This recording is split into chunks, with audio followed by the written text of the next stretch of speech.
You're pretty much just a totem pole of digested cheese with human flesh on the outside, aren't you? Thank you for the compliment. I thought you were dead. Sun out of your eyes and be yourselves. Heard you were dead. She's dead, wrapped in plastic. That man's dead back there. It was worse than dead. Must be dead. Is this a dead man, Duck? Hold on! Oh, Jesus Christ! Oh, welcome back to the Roast Mortem Podcast. I'm Tom.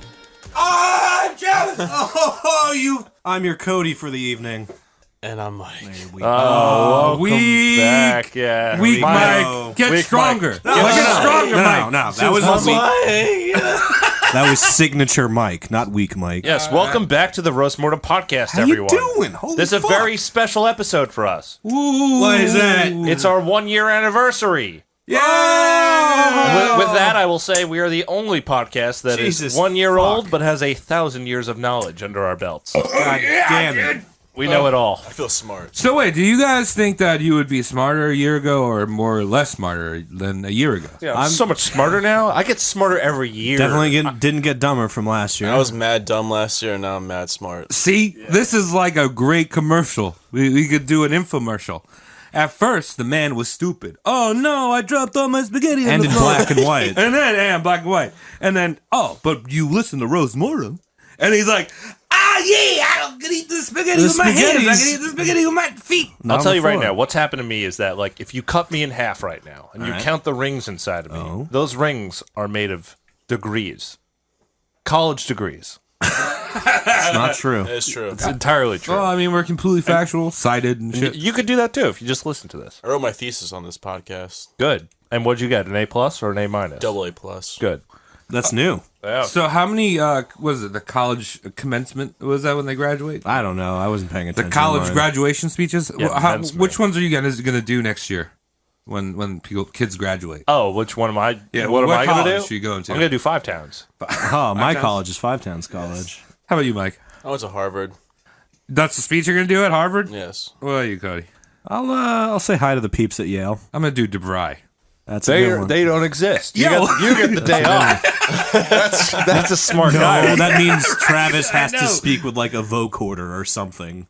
No, I just eat Chips Ahoy on my fucking couch, dude. And get paid. So. Get paid. Oh, it's beautiful. Yeah, so what were we going to do about this part? We were going to ask questions to each other about the podcast. Yeah. How we're pals? We are pals. All of us God pals. damn it, I love It's been a everyone year. here. I didn't know who you guys were before a year ago. It's not true. We all went to high school except Mike. I mean, Mike went to high school, Wait, just Mike, not together. how old were you when we were in high school? Oh. It's probably like 8 Jesus fucking. 8 or 10. No, you're 7 years younger than me, and I'm 30. That's probably 10 then. You guys were in that senior year of high school, it's probably 10. Oh, yeah, you're right. You're 10. Yeah. yeah. Like a 10-year-old little baby boy. Like, if we met when we were in high school, I would have been throwing you up in the air. Yeah. Oh, little Mike. Oh, he's so little cute. Mike. Mwah, look at I this. was a baby. Look how top heavy he is. I had a bowl cut. Sweet-ass bowl cut. God damn, bowl cuts were versatile. Would you say it's a bowl cut or a mushroom cut? Oh, I like mushroom cut. Yeah. That just That's what I'm sounds saying. dirtier. You did have the toad look. Wait, wasn't that a nickname of yours? Yeah. Yeah. Your dad used to call you that, and you didn't like it. I faked having mono for like 2 weeks, and I like pretend to have like a really scratchy throat. So my sister called me Toad because I sound like a toad. So yeah, Yeah, fuck your sister. And Mike. no one else picked up on that. not really. Okay. Good. Well, I also had a mushroom cut. Who else had? You have a mushroom cut? Yeah, I did. These are the important questions, Cody. Well, I you just do can't the really Jew- do the yeah, I do mushroom the cut. Jufro thing, even though I'm not Jewish. Yeah, I've had it all. an I've had Asian every thing. haircut. I've had dreadlocks. I used Really? to. Yeah, dude. I used to listen to Dark Tranquility on the weekends. Yeah. I remember you like losing hair. Like I've seen you like before lunch in high school, and then like seventh period will roll around and you're just bald, and I'm like, what the fuck happened? Yeah, dude. I used to blow people's minds, yo. I think my best phase of hair was when I was listening to Smash Mouth. The frosted tippies. Frosted tip. Oh, I had frosted spiky nips. hair because I want to look like the guy from Sum 41. Yeah, well, I mean, that's kind of what I was doing, but more like Like, if I could have grown the chin strap that the Smash Mouth guy had, I would have had that. He's a Steve, soul patch right? to- It's fucking Well, awesome. Steve. Yeah. Steve Harbin? Steve from Smash Mouth. Steve from Smash. Yeah, Mouth. Steve. He's Like got a that girl cookbook. said. Who gives a shit? Yeah. Anyway, He's an ICP. Let's move along here. We have a special episode. Why? Few reasons. Okay. As I said before, it's our anniversary. Holy fuck. Good reason. So we're soaking wet in the basement. Dripping. It's really cold. Yeah. Secondly, it's Halloween. Did you realize it? Did you realize today was Halloween yet? Yeah, it's the spookiest episode we have to date. I'm sure we'll have spookier ones because Oh, yeah. we always outdo ourselves. Pretty much. You know what the spookiest thing about Halloween is? What? Like, parents will put their kids in black, get them hopped up on candy, and just let them play in the streets. And everyone's acting like it's fucking fine, and I'm just here like, this is Darwinism. You're wrong. That is what America needs more now than I know. ever. Yeah. We I need know. that neighborhood trust. I think, Yeah, right? Fuck. yeah. I think the spookiest thing about Halloween is knowing how much candy corn I boofed right now. Oh, did Can you guys guess? Did It's you kind get- of like it's Did one you of get those the jars. deluxe 6-inch one? I was the about one to- single candy corn. No, there's a bunch of them. Can you guess how many is in? Like, you know, the jars, when you look at the jar and you have to guess how many candy corn? Right. I was going to say candy corn is fairly aerodynamic, but I guess the term would be sphincter dynamic. Mm-hmm. Okay. Yeah. Yep, it's good. I'm gonna go with 732. Wow, that's a large number. Yeah, well, they're pretty small. I'm going to go with $1, Bob. I'm going to go with a brillion is in there. You got It's a in your brilliant, butt right brilliant, now? Oh, brilliant brilliant. corn up your butt. I'm all filled with corn. I don't corned think up. you could survive the toxicity levels of that. I'm corned. to Like, the there's too much Detroit in your butt right now. A big that- fuck you to anyone that gives out pretzels on Halloween. gills. I'm Yeah. gonna say that right now. Yeah, pretzels, dental My floss. parents did that. Really? Yeah. You know what else? How do you feel So about fuck you, Mom pennies, and Dad. or like just like the pocket change? Yeah, that's what I was going to say. That shit sucks too. Oh, thanks for the fucking penny. It's money though. I don't No, want to it's throw it not back money. at you, A but I'm penny going to is throw not it back. money. It's not mine. Penny's a burden. Yeah. Yeah. All right, let's move along with the episode. So it's the Happy Halloween, Halloween. one. It's the Halloween one. It's the anniversary one, and we're going to reprise one of the ideas we had, which was what was it called? The Master Series. Yeah, Master that. Series. Yeah. One of those. It's the Master Series. I think we fucked up the name on the last one anyway. So either way, the way this episode goes, as opposed to one person, we're going to be doing 3 people tonight. It's the sampler platter, baby. That's right. Oh, spooky. So you're telling me this episode is triply erotic, Tom? It It's is Halloween, our hard. anniversary, and a Master Series. That's right. We're going extra hard. Mm-hmm. So first up tonight, we have one Lon Chaney Jr. Oh. Hey, he's a spook boy. That's right. Spook boy advanced. The subtext to this will be the man with a few hundred faces who happens to be the son of a man with 1,000 faces. Oh, so he's a disappointment, is what you're telling me. We will find out. Oh, lovely. Why does he got so many faces, though? Can you tell me that? He's an Oni. I will cover that. Actors, they do have faces. They put on different ones depending on the scene. They're thespian. I only have one face. I'm so glad pissed we off. don't have to act to be funny. Yeah. Like, Yeah, Travis just looks like he's coming all the time. Yeah, I'm damn. it's very awkward on public buses and podcasts. It's also awkward during podcasts. I'm the man of one face. That's wet. The O. Undeniably one-face Travis. So Lon Chaney Jr. was one of Hollywood's hottest stars from the late 30s to the early 50s. Cool. He has over 200 acting credits and overall good repertoire in Hollywood and by all of his personal relationships. But the man could not escape the shadow of his father. Fuck this. Lon Chaney Sr. That's right. So I'm going Hey. to tell you a little bit about Lon Chaney Sr. before we get into Lon Chaney Jr. Was Lon Chaney Sr. related to John Cena? John Chaney yeah. Cena. Because you John couldn't see Cena. it. Couldn't see. He's had a lot of faces. I don't know. I mean, I tried to tell. I was telling Gabby who I was doing. She's like, Lon? Like Lawn? Yard Lon- Cheney? Yeah, it's Lon. It's I don't know what it means. Lon Chaney. Lon Chaney. Lon Cherry. We're from Long Island. So let's get into Lon Chaney Sr. real quick. I'm going to do a little blurb on him. All right. Blur boy. So Lon Chaney Sr. was a vaudevillian who eventually moved to Hollywood, struggled for a bit, and then became one of Hollywood's most versatile actors. Oh. In the early days of cinema. Ooh. Yeah, he was called the man of 1,000 faces, as I said before.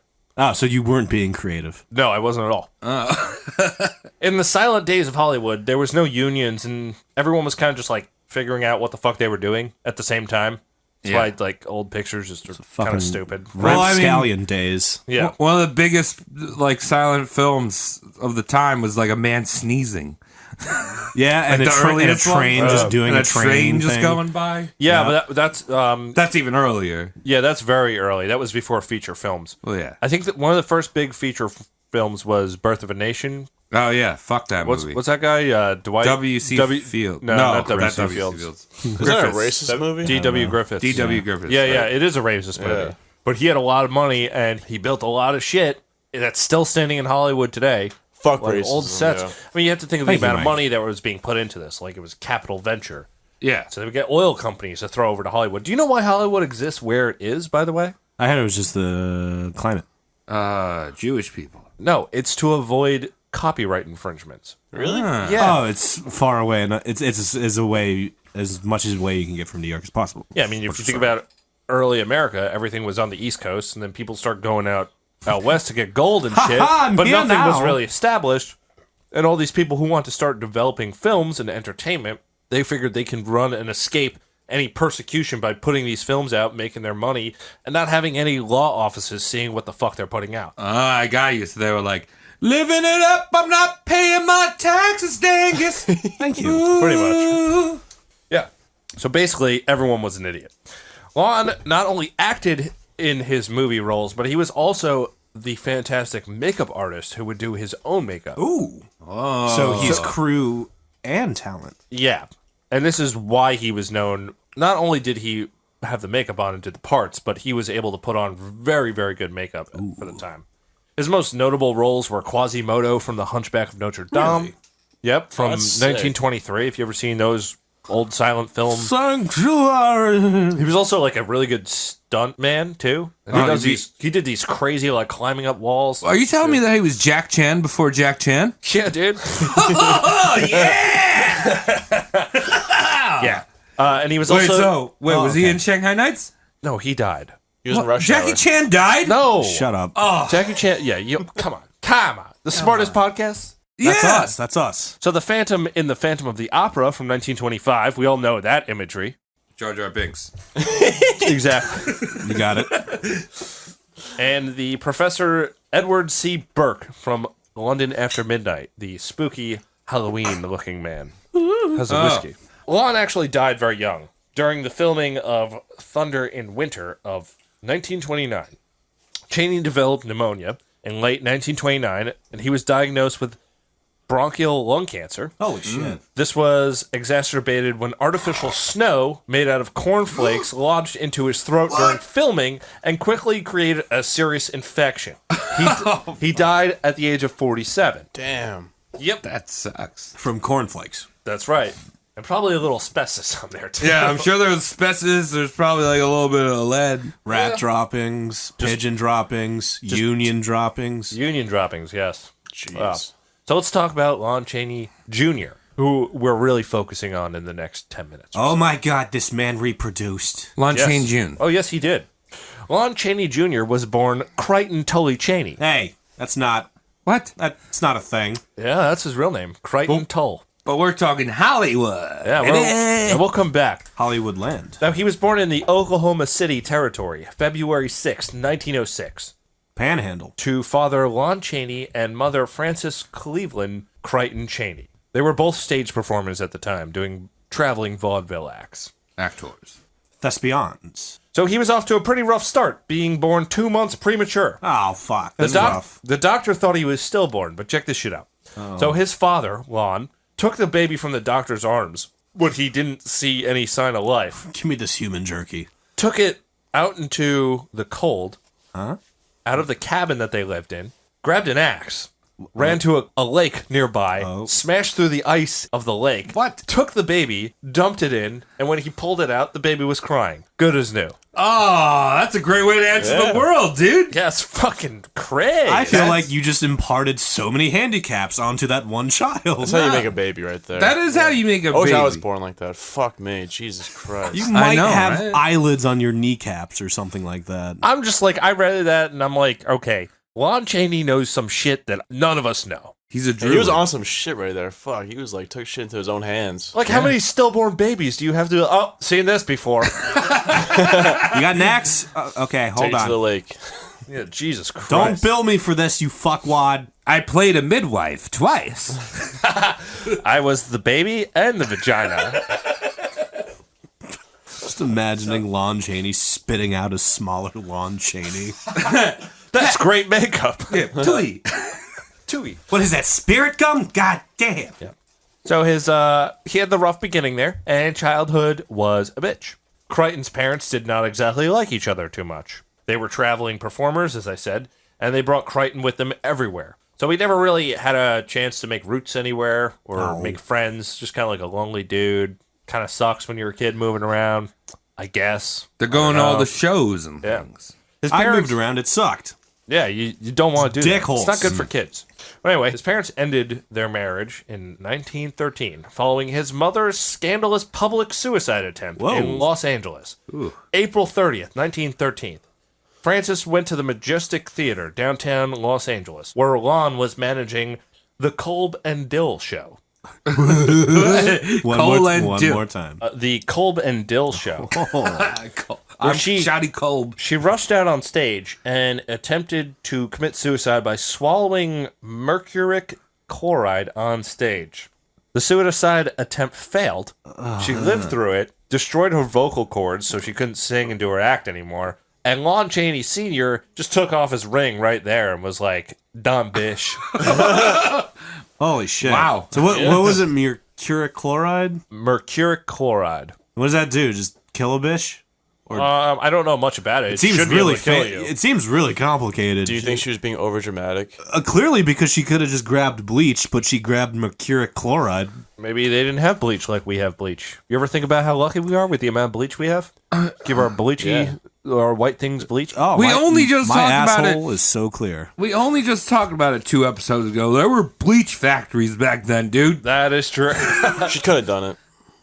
Yeah, the bleach factory. Yeah. White Oompa Loompas. Yeah. Oh. This is a porn. Helen porn Duncan, title. the Oompa Loompa of the bleach factory. Yeah, dog. That was beautiful. So, after this, Lon was sent to live in an orphanage since the judge overseeing the divorce didn't see either parent fit to raise Crichton. Oh boy. After some time there, Lon Sr.'s parents took in Crichton, but they were both deaf and mute. Okay. So the conversation must have been fucking fantastic. Hello. But in 1916, Lon Sr. married Hazel Hastings, and they started making good money in Hollywood and were able to provide a stable home for Crichton, therefore allowing him to move back in with his parents. Good for him. Or a parent. Kind of. Oh, you did it, guys. You weren't swallowing weird things or yelling at each other. Yeah. Yeah. Isn't that what life is all about, Travis? Avoiding swallowing weird things and communicating. That's what Lego thinks. Please don't swallow us. We don't want to get sued anymore. Don't swallow those things. Lon's early career, or Lon Jr.'s early career. Okay. So Lon Sr. didn't want Crichton to be an actor.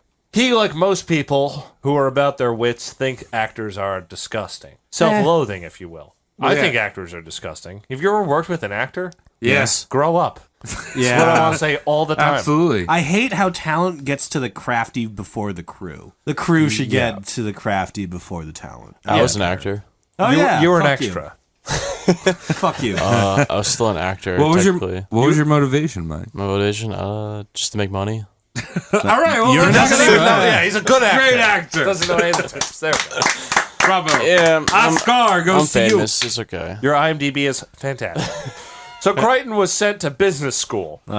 Then he started a plumbing business, which did very well for a few years. But then guess what happened? Oh. 1929. Everything One stopped poop, working tits too well. up. Yep. Are they saying they got like running water?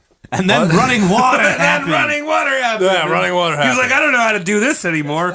And I'm then into that stale stuff. I removed tubs from houses. with the original water intact. I got different size funnels. I call this one Karen. So then, as I said before, Lon Chaney Sr. died in 1930. Right, because of cornflakes. That's right. So with Crichton's failed business and sudden dead father on his hands, Oh, and no. a wife and a kid and bills to pay, Crichton decided to give acting a shot. Oh, what a gamble. Well, at the time, he had some ins. A little bit of nepotism happening. But he was a thespian. That's what he wanted to do. His father didn't want him to do it, but he wanted to act. But he got it in his bones. You feel the thespian rhythm in your Caught bones. the bug.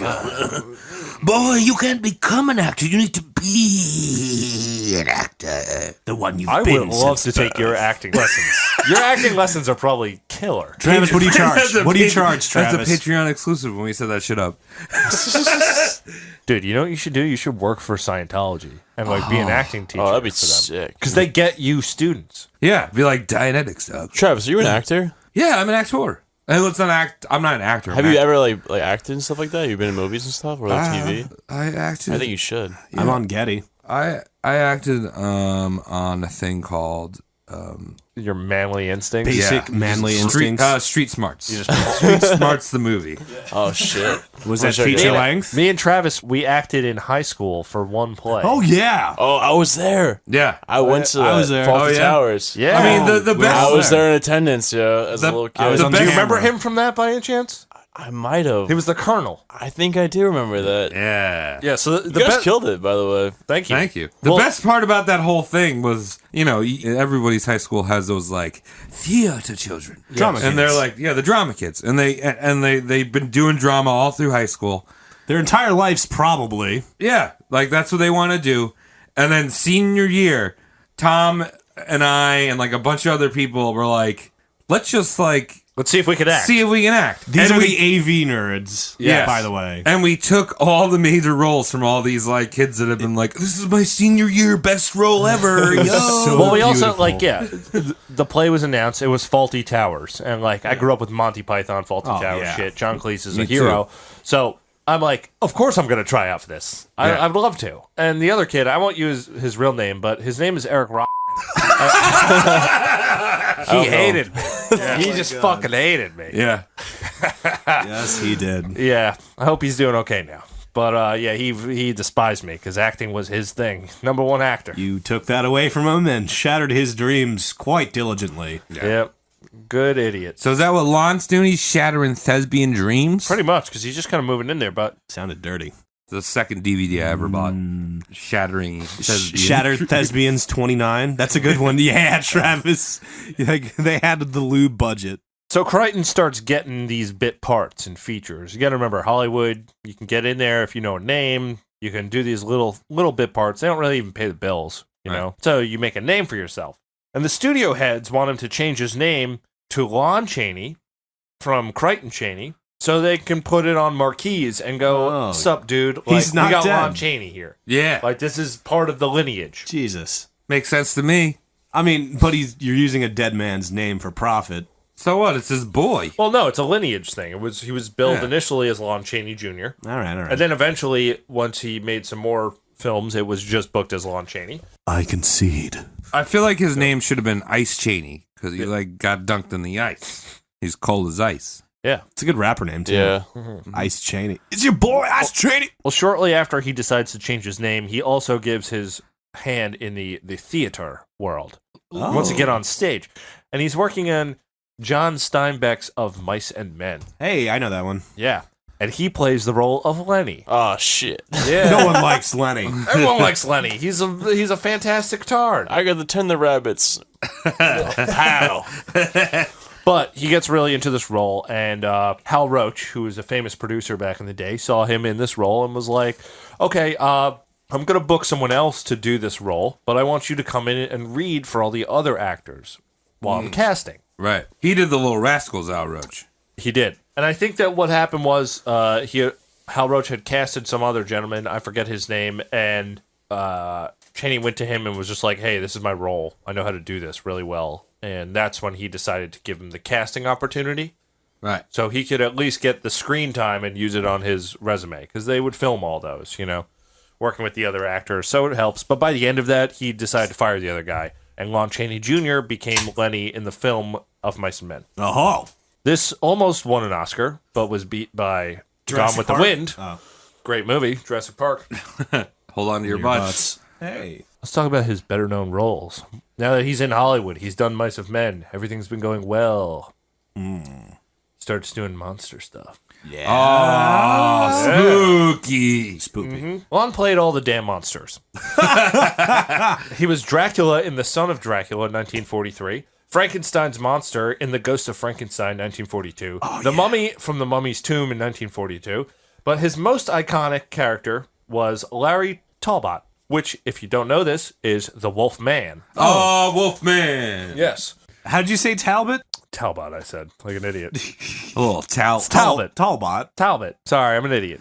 No, We've it's been drinking. It's a Wolfman. Like He is a Wolfman is pretty sick. It's like a man, but he's got wolf features. Yeah. So, how do you feel Like- about werewolves He's mad versus hairy and shit. wolfmen? Well, I'm thinking like a Wolfman. Like, you ever seen a man that's got one of those old man ponytails going on in the back? Yeah. Ooh. But then in the front, he's wearing one of those tie-dye shirts and got a wolf howling at the moon. That's a Yeah. Wolfman. Is he wearing like those small framed 90s glasses and has a mustache and all of his hair is white and he's got New Balances on and No, he's also Birkenstocks. he's got New Balances and tube socks that are like kind of scrunched up and plaid shorts and a fanny pack. You're very close, but it's not New Balances. It's Crocs. Crocs. Yeah. Oh, Crocs. And Fuck. he's really good at one claw machine at the bowling alley and won't shut up about it. Oh man, that uncle.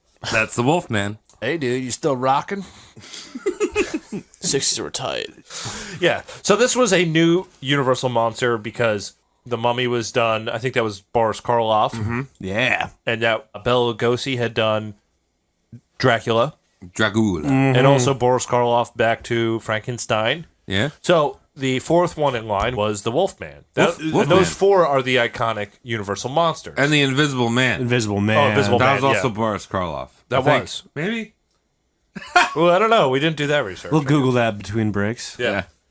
So this kind of scared the bejisms out of people. Bajisms. Yeah. Seeing this hairy man just with the spookiest, Goddamn horrifying. piercing eyes. Oh, Lon higher Chaney suit. just killing it.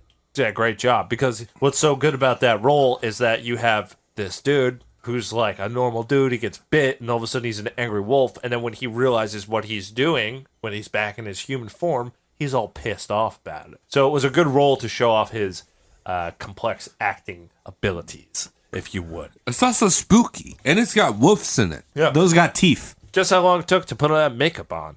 It's 8 hours. 2 I hours. was going to say 8 hours. 6. Mike 6 is hours closest of without sitting there. going over. He ends up doing 6 films as this character. That sucks. Yeah, that's a lot of time just sitting there. Why would you even get out of the costume? I would just sleep in it. Because you have to bathe Travis. No, you don't. You're a Wolfman. You get in the character. Beat my furry meat. Wolves don't bathe.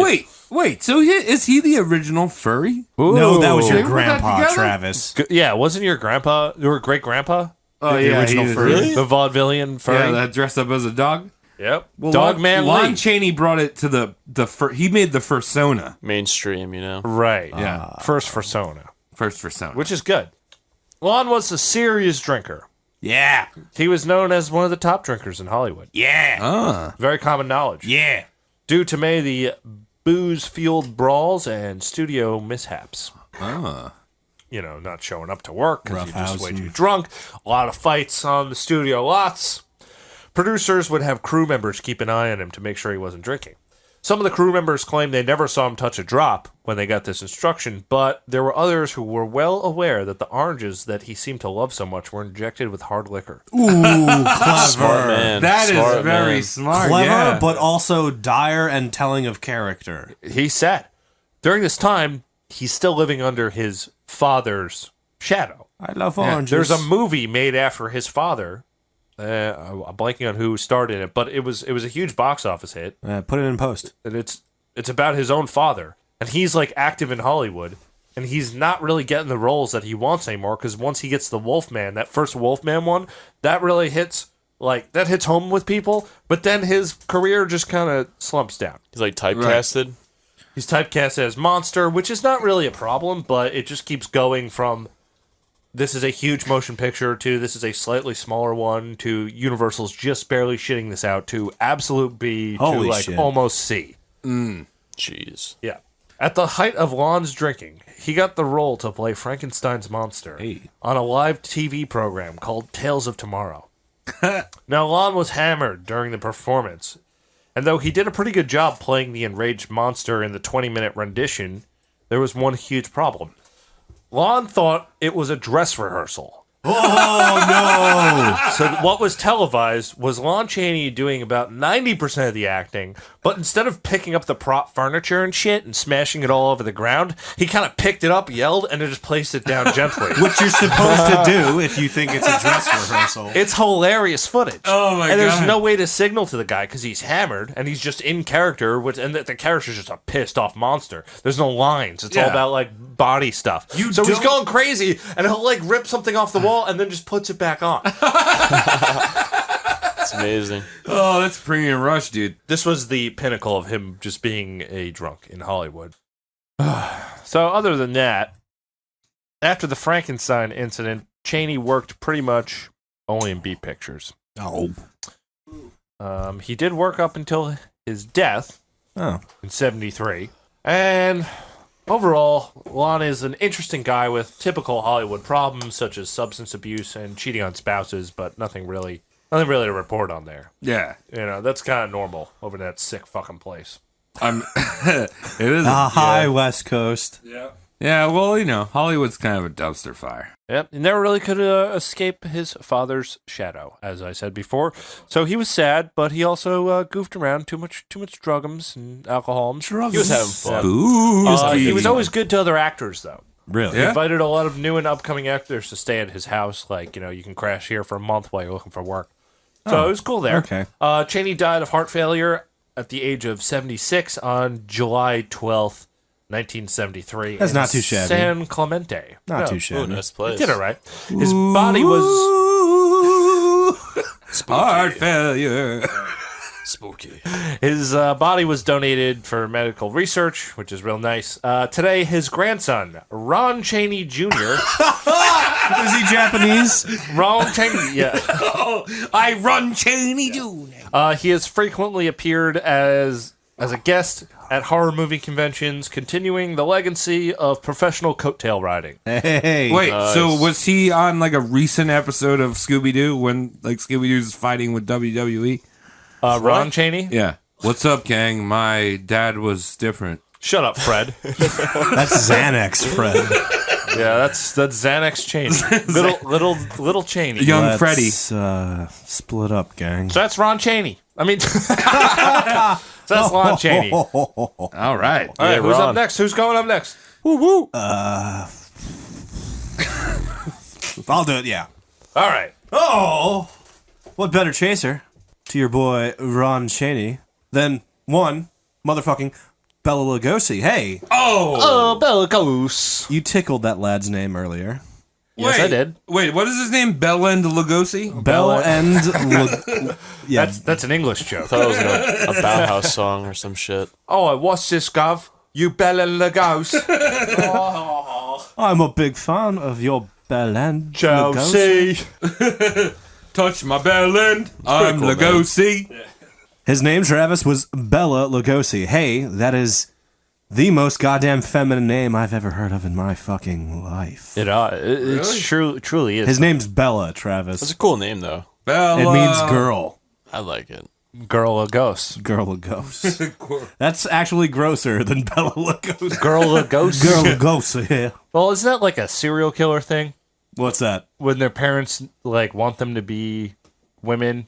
Or Oh, girls? yeah, like a parentally induced gendered Yeah. Ben- Did his bending. parents do that? Do you know anything about that? No. Okay. But he was born Bela Federic Dezo Blasco. Oh. On October 20th, 1882.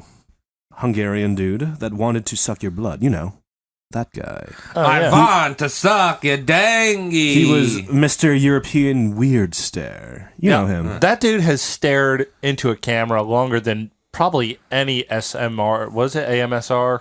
people? ASMR, If you look up. ASMR people. Is that what that's called? Yeah. Yeah, they Oh, always that's stay on the really cameras. I feel like he's got more time on those people, me and they do it brush your constantly. hair.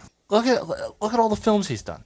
We were looking at some of the films he's done earlier, and I want to say we happened to watch one film called The White Zombie. Yes, Very famous role, and actually what the band is named after. Yes, I learned there's also a very cool musical group called White Zombie. Wait, But- is that the main man is a Rib Zombie? Rib right? Zombie. Rob Zombie. Dun, dun, dun, dun, dun, dun, dun, dun, dun, dun, dun. Yeah. Thunderkiss 65. That is a product of a Bela Lugosi movie. Oh yeah, in my Jaguar. Yeah, that one. I have no idea what's going on. Baby, Bela That's good stuff. Lugosi. Where the fuck was I before that happened? Sorry, I went on tangent. I got ahead of myself and yourself. Head. Running laps. Oh, White Zombie. Yes, we watched that earlier today, and I realized that's the first time I've ever seen Bela Lugosi. Really? Yes, because the Muppet Babies used found footage from that movie where he did his signature, like, creepy hand clasp. Oh. And that was in the Muppet Babies. And just because we saw that, it clicked very, very recently for me today. As a matter of fact, it's like, he's that fucker that was in the Muppet Babies. Wait, so you know Bela Lugosi from the Muppet Babies? Not the Muppets. I remember The that. Muppet Babies. Yeah, it was Gonzo and Bela Lugosi having a slight interview, but they pulled in some B voice actor to like overdub him. Right. Yeah, I remember that. It was fun stuff. I mean, that's like knowing pizza from Domino's and not from Papa Okay, John's. do you want to lose a sponsorship? Oh, Travis? a chance. Dude, Parvel. we're getting sponsors from all the pizza places. Intravenous Parvel. Let's do it. Anyway, early life. We'll talk about that. Yeah, get into it, man. 12 years old. Decided school was not for him. Out of here. Smart man. I'll do World War I instead. Yeah, that's what a man does in Hungary. He got into World War I when he was 12? Well, not 12, but after he was 12. Oh, okay. So, you know what I mean? He's fighting in the trenches, Fighting fighting in on the the trenches. beaches, He's fighting an- in the idiot. Yeah, he's a little infantryman. Does a really good job at being an infantryman. Works all the way up to lieutenant rank. And then catches just a little too much shrapnel during his Russian campaign. So, silver lining, he does earn the Wounded Medal for his efforts. It's just a bent metal. No, sorry, the Wound Medal for his efforts in Russia. Wait, that's it's just a- Hungarian. It's just a scab on a placard. Yeah. Yeah, I was just saying, like the Hungarian medal, like the purple, their version of the purple heart, Heart. just the wound medal. I'm sure it's not that English, but yes. Oh, all right, that's great. I mean, you could do like Iron Cross or fucking St. John's Dengus or whatever the fuck it is. Very good with their labeling. I got wounded. I got an award for being wounded. This here's my wound medal. This is my ouchie ribbon, and over there is my scab trophy. Ow. Anyway, You want to see my indigestion plaque? ooh, baby. Anyway, after that whole fucking ordeal, he was ousted from his native Hungary due to political differences with his community. So he was pretty much like unofficially exiled out because of blacklisted. We should start recycling. communist things. Well, yeah. Wait, recycling. was he kicked out of there because he might have been a vampire? No, because he wasn't doing that yet, but maybe I think it was because he was a Pro- That's what I vampire. was thinking, He was too. pro-communist? I think so. Bastard. Hey, we celebrate May Day. That's a socialist thing. Yeah, well, I want to hammer and sickle. So I told you his birth surname was Blasco. Where does Lugosi come from, you ask? Why? It comes from his hometown, Lugos. So he's doing kind of like a Da Vinci thing. He's like, I'm Bela Lugosi. Oh, okay. All right. You know what I mean? It's easier to say as a American English speaker. I don't know. Blasco is pretty fucking sick. That's a Yeah, sick name. it's My pretty name good, is too. Blasco. Blast. I feel like that's common, though. You know what I mean? Blasco? What? Yeah, Blasco. I've never met I anyone never- named yeah, I never met anyone named Blasco. Blaskowitz. What the fuck is Never. that?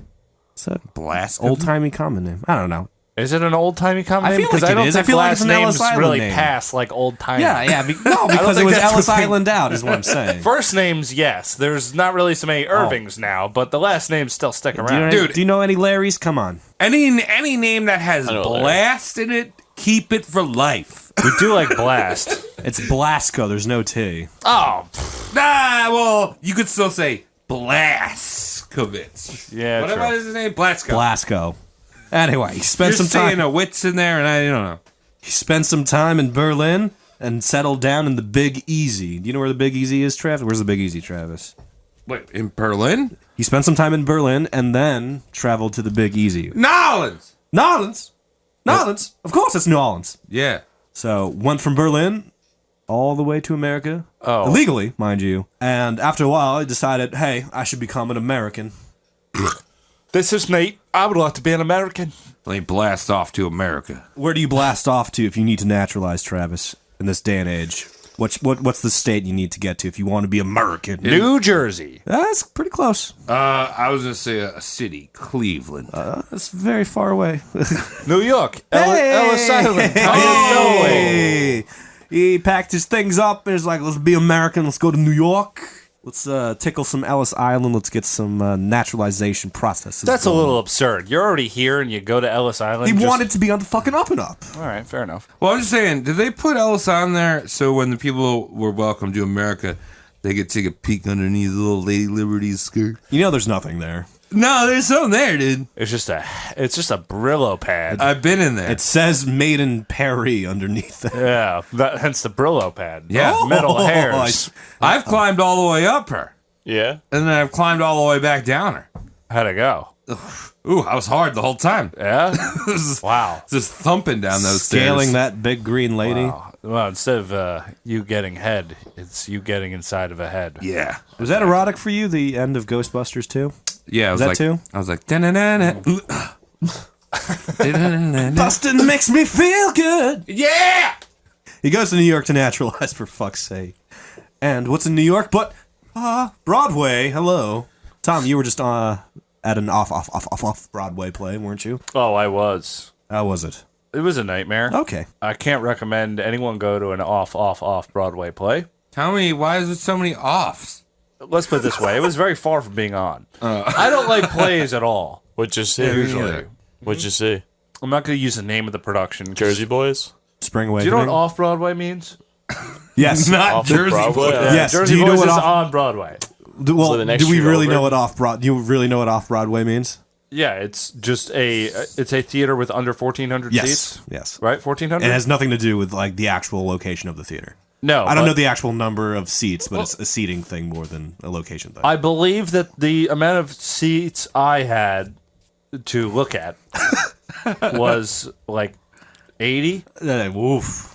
Yeah, it was a That's- very small theater. It's a High School Musical. And I will not besmirch. These are people trying to do their thing, but holy shit. Chase your dreams, boo. Yeah, holy shit. I had a real rough time with this one. Trace your dreams, but West do Side better. Story? That would be a Broadway play, Mike. Yeah, you're really bad at this. I saw an off-Broadway West Side Story. I don't think you did. Oh, was it in a high school? It was at a TD Bank Arena, I think. That's an arena. It's an arena, dude. There's got lots of seats. I don't know. It was something that was live. I don't know.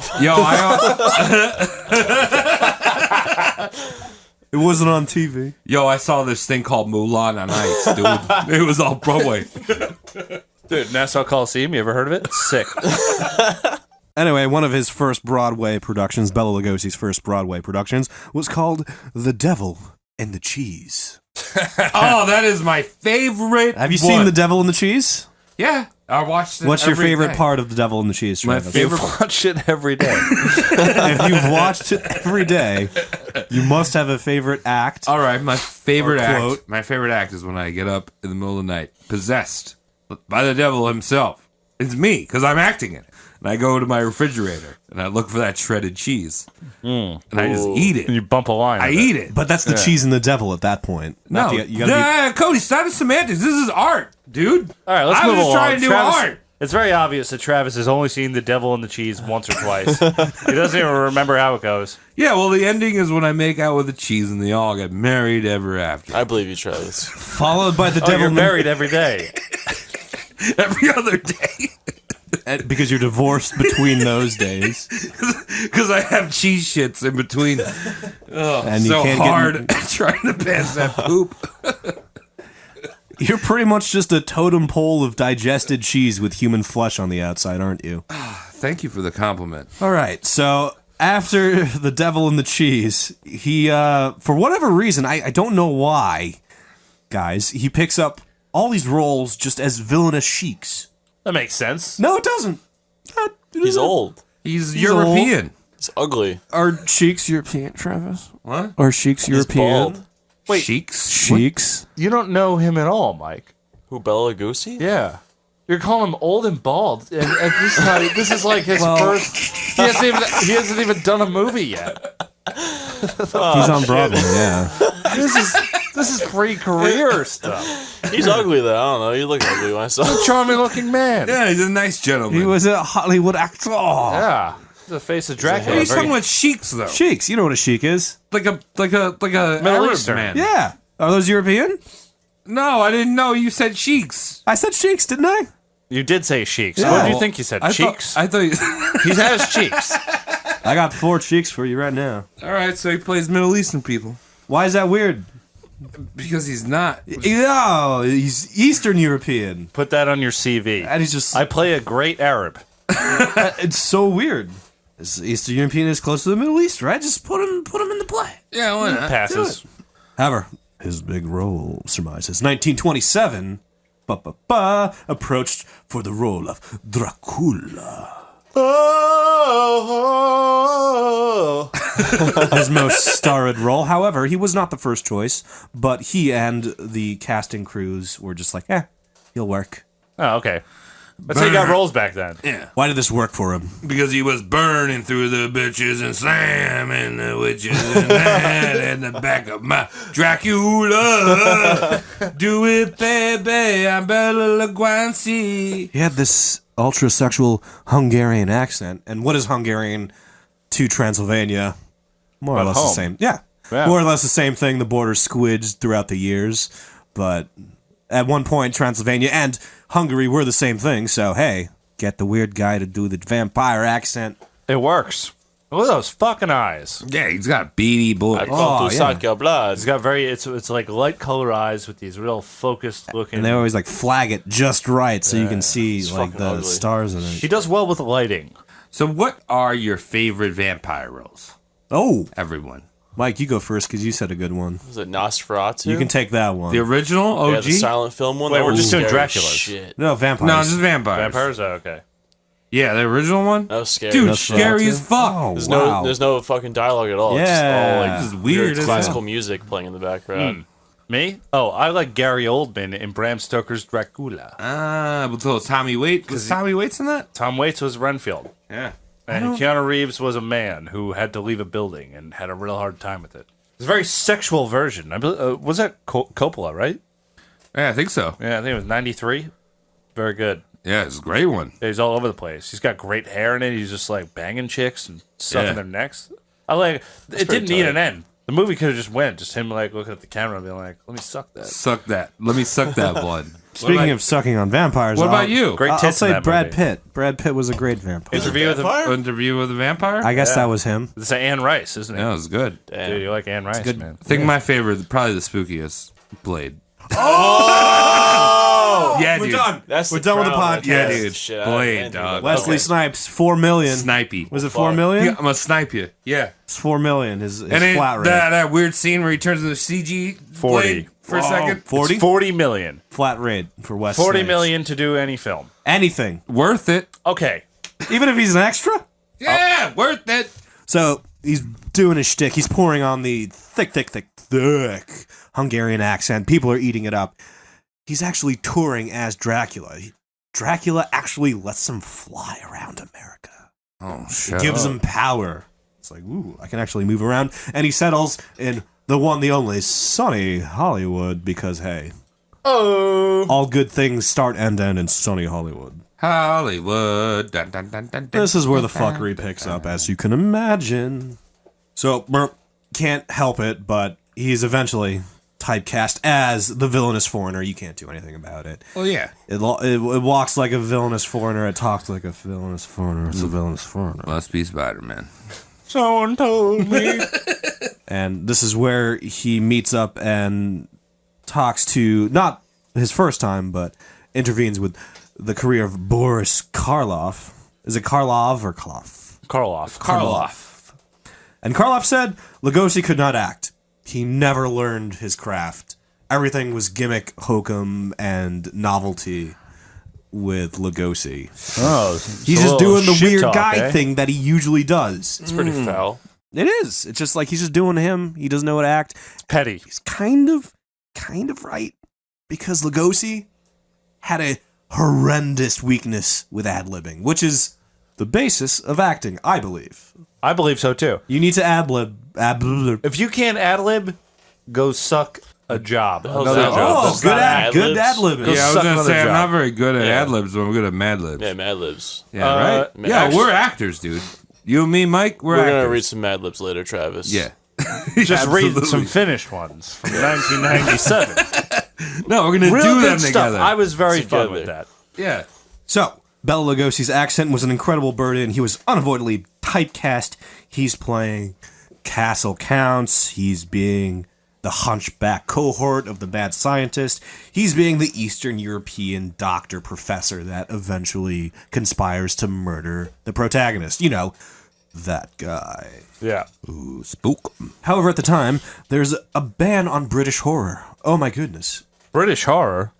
Can't have any of that, can we, Thomas? Oh shit. What's so afraid about British horror? It's spookums, and the British people can't have it. No. Oh, the British people are afraid of it, you say? Or just Or British. we can't get British stuff. No. The British people stopped importing horror, or They- like stopped like having a demand for horror movies. It's grey outside enough. We don't need these people flapping their wings, bringing people back alive in our town. Why'd they do No, that? sorry. We like rainbows, bunny rabbits, and deep, deep drummer. Oh, all right. Good job, love. Why they fucking I don't know, some kind of censorship thing, yeah, bullshit, it's whatever. bullshit. It was eventually lifted, but as you can imagine, this put an incredible fucking hampering on Lugosi's career. He had to resort to Universal B thrillers, not technically horrors, but thrillers, mind you.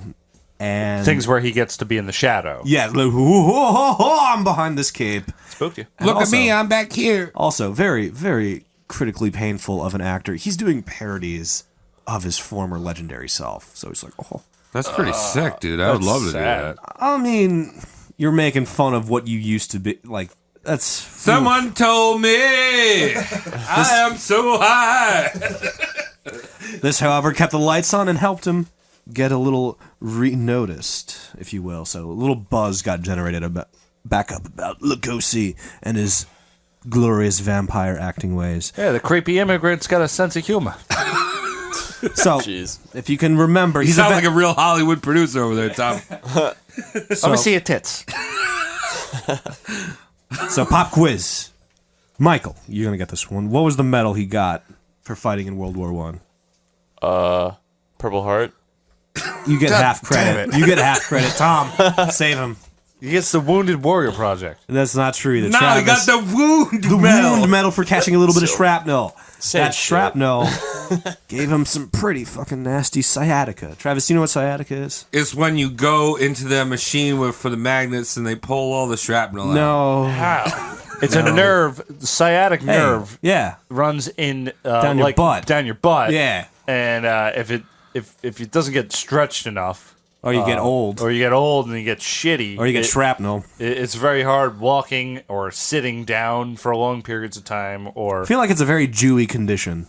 it's very Jewy. Oh, my sciatic. Wait, isn't the sciatic nerve like whenever anyone says, oh, intelligent design, you could just be like, the sciatic nerve is not fucking intelligent. Because that nerve runs from your brain down to your ass and then back up to your head to like control your speech. I think that's the esophageal nerve. Okay. But the sciatica No, nerve... because there's people who lose their legs who speak. Yeah, I've seen All right, those. well, maybe I'm getting it mixed It's up. the esophageal nerve. Yeah, that was fucking dumb. It goes like up your butt or something like that when it doesn't need to. Yeah. But sciatica, yes, Thomas, is essentially radiating leg pain, which is understandable if you took some shrapnel in a war in Russia. Mm-hmm. Russian shrapnel's 10 times worse than like English shrapnel. How is that? I don't know. Oh, So, you ready It's for all red. It's all rusty. Yeah. It's red. Are you ready for some good old timey doctor remedies? yes, I want to hear. So the Cody, doctors. this is your shit. Yeah, I love it. I love it. So the good doctors of the time come out swinging hard with some good old remedies. Asparagus juice. Oh yeah, that'll that'll Asparagus will straighten you up. clear right up if you can manage to get it down. If you drink enough of this, your cum will smell weird. If you drink enough of this, your piss will leave a bruise if you pee on your girlfriend. We're gonna start pissing broccoli. So that Just right out, just sprout out of the hole. damn it! Why did I do this? Okay, only ate 12 more of those. So they noticed the asparagus juice wasn't working, and so they just ratcheted up his prescription to morphine. Well, that's what you should do, right? Well, it's not like morphine doesn't work. It's true. The doctors at the time were slinging out morphine like it you was in pain? fucking candy They had surplus. on Halloween. Oh yeah, Does you have an issue? there was a war. May we surplus. be helping you? Does hurt happen? Have this?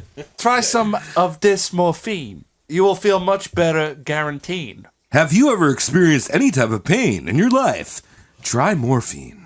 As a loved one left you, try morphine. See our ad in Golf Digest. See our ad in Come Digest.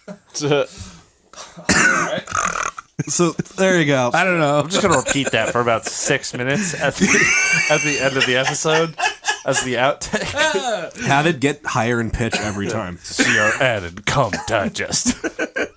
Yeah, you shouldn't digest too much cum. That happened to little Kim, right? Yeah, she had a bad day. You can't digest it that well. She had to call quits on a concert. A lot of cum. Too much Call it quits on the dicks. Overcome. overcome. I- She overcame She herself. succumbed. Overcame her fear. Right into hospital. What a brave woman. Succumbed to the the dicks. Anyway, you're hooked on morphine, bingo bango. You eventually get hooked on methadone, which is the wean-off drug, but it's still pretty nasty. Yeah, bad stuff. His dope fiendedness did not help his higher ability. As you can imagine, he lost a bunch of work because it's like, it's the vampire that likes smack. Okay. A vampire with really sunken in eyeballs. More than your typical vampire. Yes. And also, he was slightly butthurt. I think Travis will expand on this over some very thespian drama over top billing with a certain other fellow thespian. Ooh. There's a hint. Spooky. It was Boris, the Invincible. My God, that fucking freak. What an idiot. 1948, Lugosi would play Dracula for his second time. Also, his last. Ooh. That's right, Lugosi only played that sexy vampire twice. Believe it or not. Really? Yes, he was Dracula just twice. Every time else, he was just a Transylvanian vampire. Okay, like the vague. Yes. Oh, I can see that. I mean, Universal owns all these properties, so Yes. he can be the vampire. He can't be Dracula. though. Dracula. This movie was Abbott and Costello meet Dracula. So it was not Yeah. a very... It was a box office hit, Oh, but that was straight to film IMAX. no. That film did very well actually, but it was also a signifier in the horror movie world that all these like these spooky icons that It's we're sad. talking about, It's sad. their heyday is up. Yeah. It's like, hey, we're having fun now. You're a novelty. Heydays Right. will always have an end, Yeah. and sometimes they are very sad. Yeah. Sometimes they're on picture. You can see it. You can see the emotion just drain from an actor's face during a specific like line. 92 minutes of me being finished. One Career. Ooh. I think I read something about Bela Lugosi in Plan 9 from Outer Space. We'll get That's what there. I was thinking of. We That's just watched the that. last movie. We okay. just watched that incredible movie and cut my whole line out. that has a very rectangular interior to a flying saucer that bewilders me. It's beautiful. Like, wow. This is kind of just sad. He's doing parodies of his legendary role. He's doing C-movie parts. He's doing... he's dropping pre-production movies in interviews, which if you're an actor, that's kind of a no-no. Yeah. You know what I mean? Like, I got... the specific title he dropped was The Ghoul Goes West. Oh, good. You know what I mean? He's like, I've got this movie in the works called The Ghoul Goes West. I'm going to be a big star, and it's going to be great. You know, so it's kind of sad that he's just like... Bella, it's me, Martin, from the Ghoul Goes West production company. You're fired. Yeah, you don't do that. It's a big no-no nowadays, and like movie actors will get fired over it.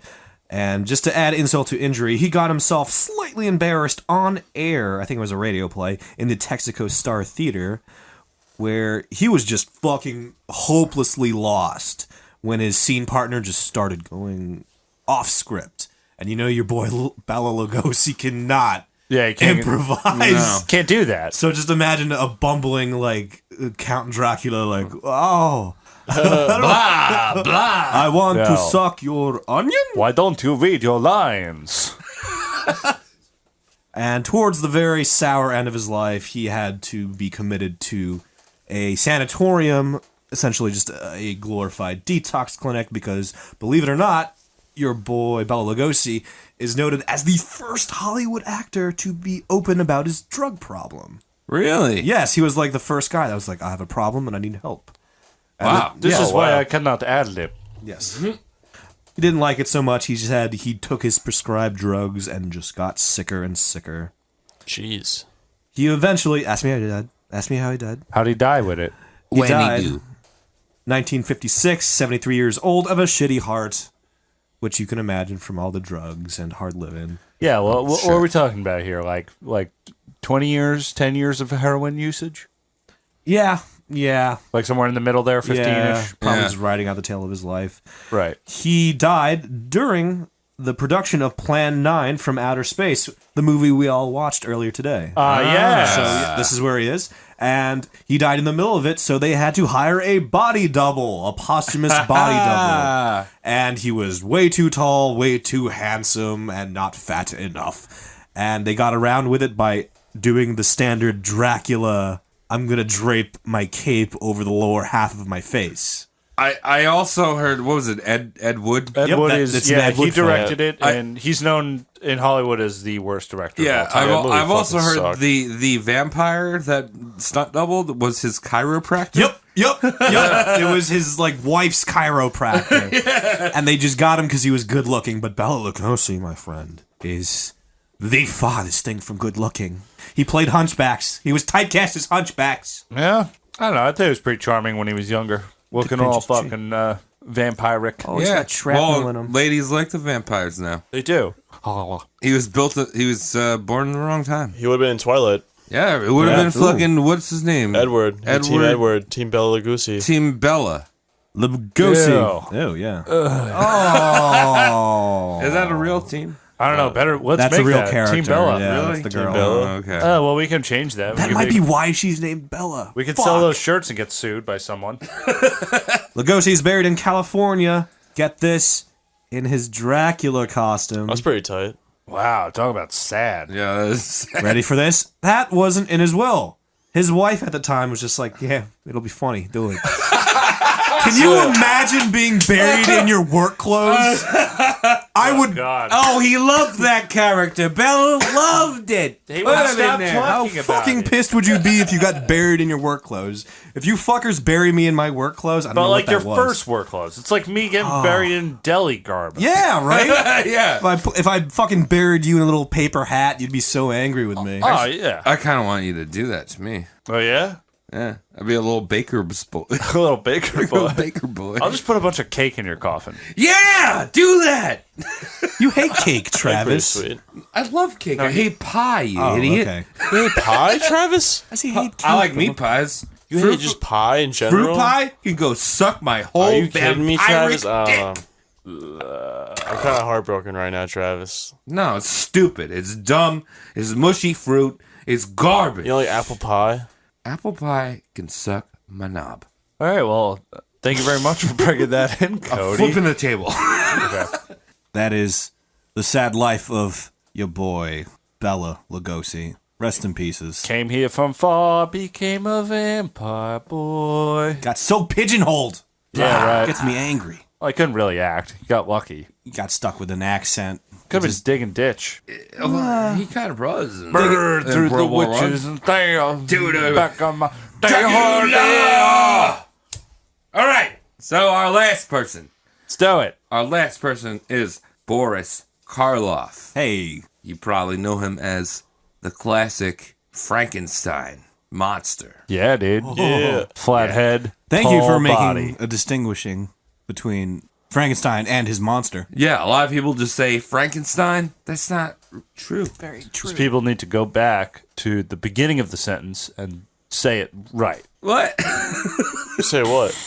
Yeah, That sentence. This got figured out. It's not his. It's the Frankenstein. Oh, it's Frankenstein. Frankenstein's you're not scared of him unless he's a gun. Yeah, that's like calling the atom bomb the Einstein. Yeah, I'm afraid of Einstein. It's like no, Yeah, no, nah. it's- A little bit. No. He's smelly and bomb-worthy. Boris Karloff. His real name was actually William Henry Pratt. Wow, Wow. Hollywood fucks your names up. Yeah. Or Ellis Island, I don't know, whichever. Yes, and he was born in 1887 in Surrey, England, which is part of Greater London. Okay. His mother was Indian. His father was British, so he had that kind of, you know, He was mixed.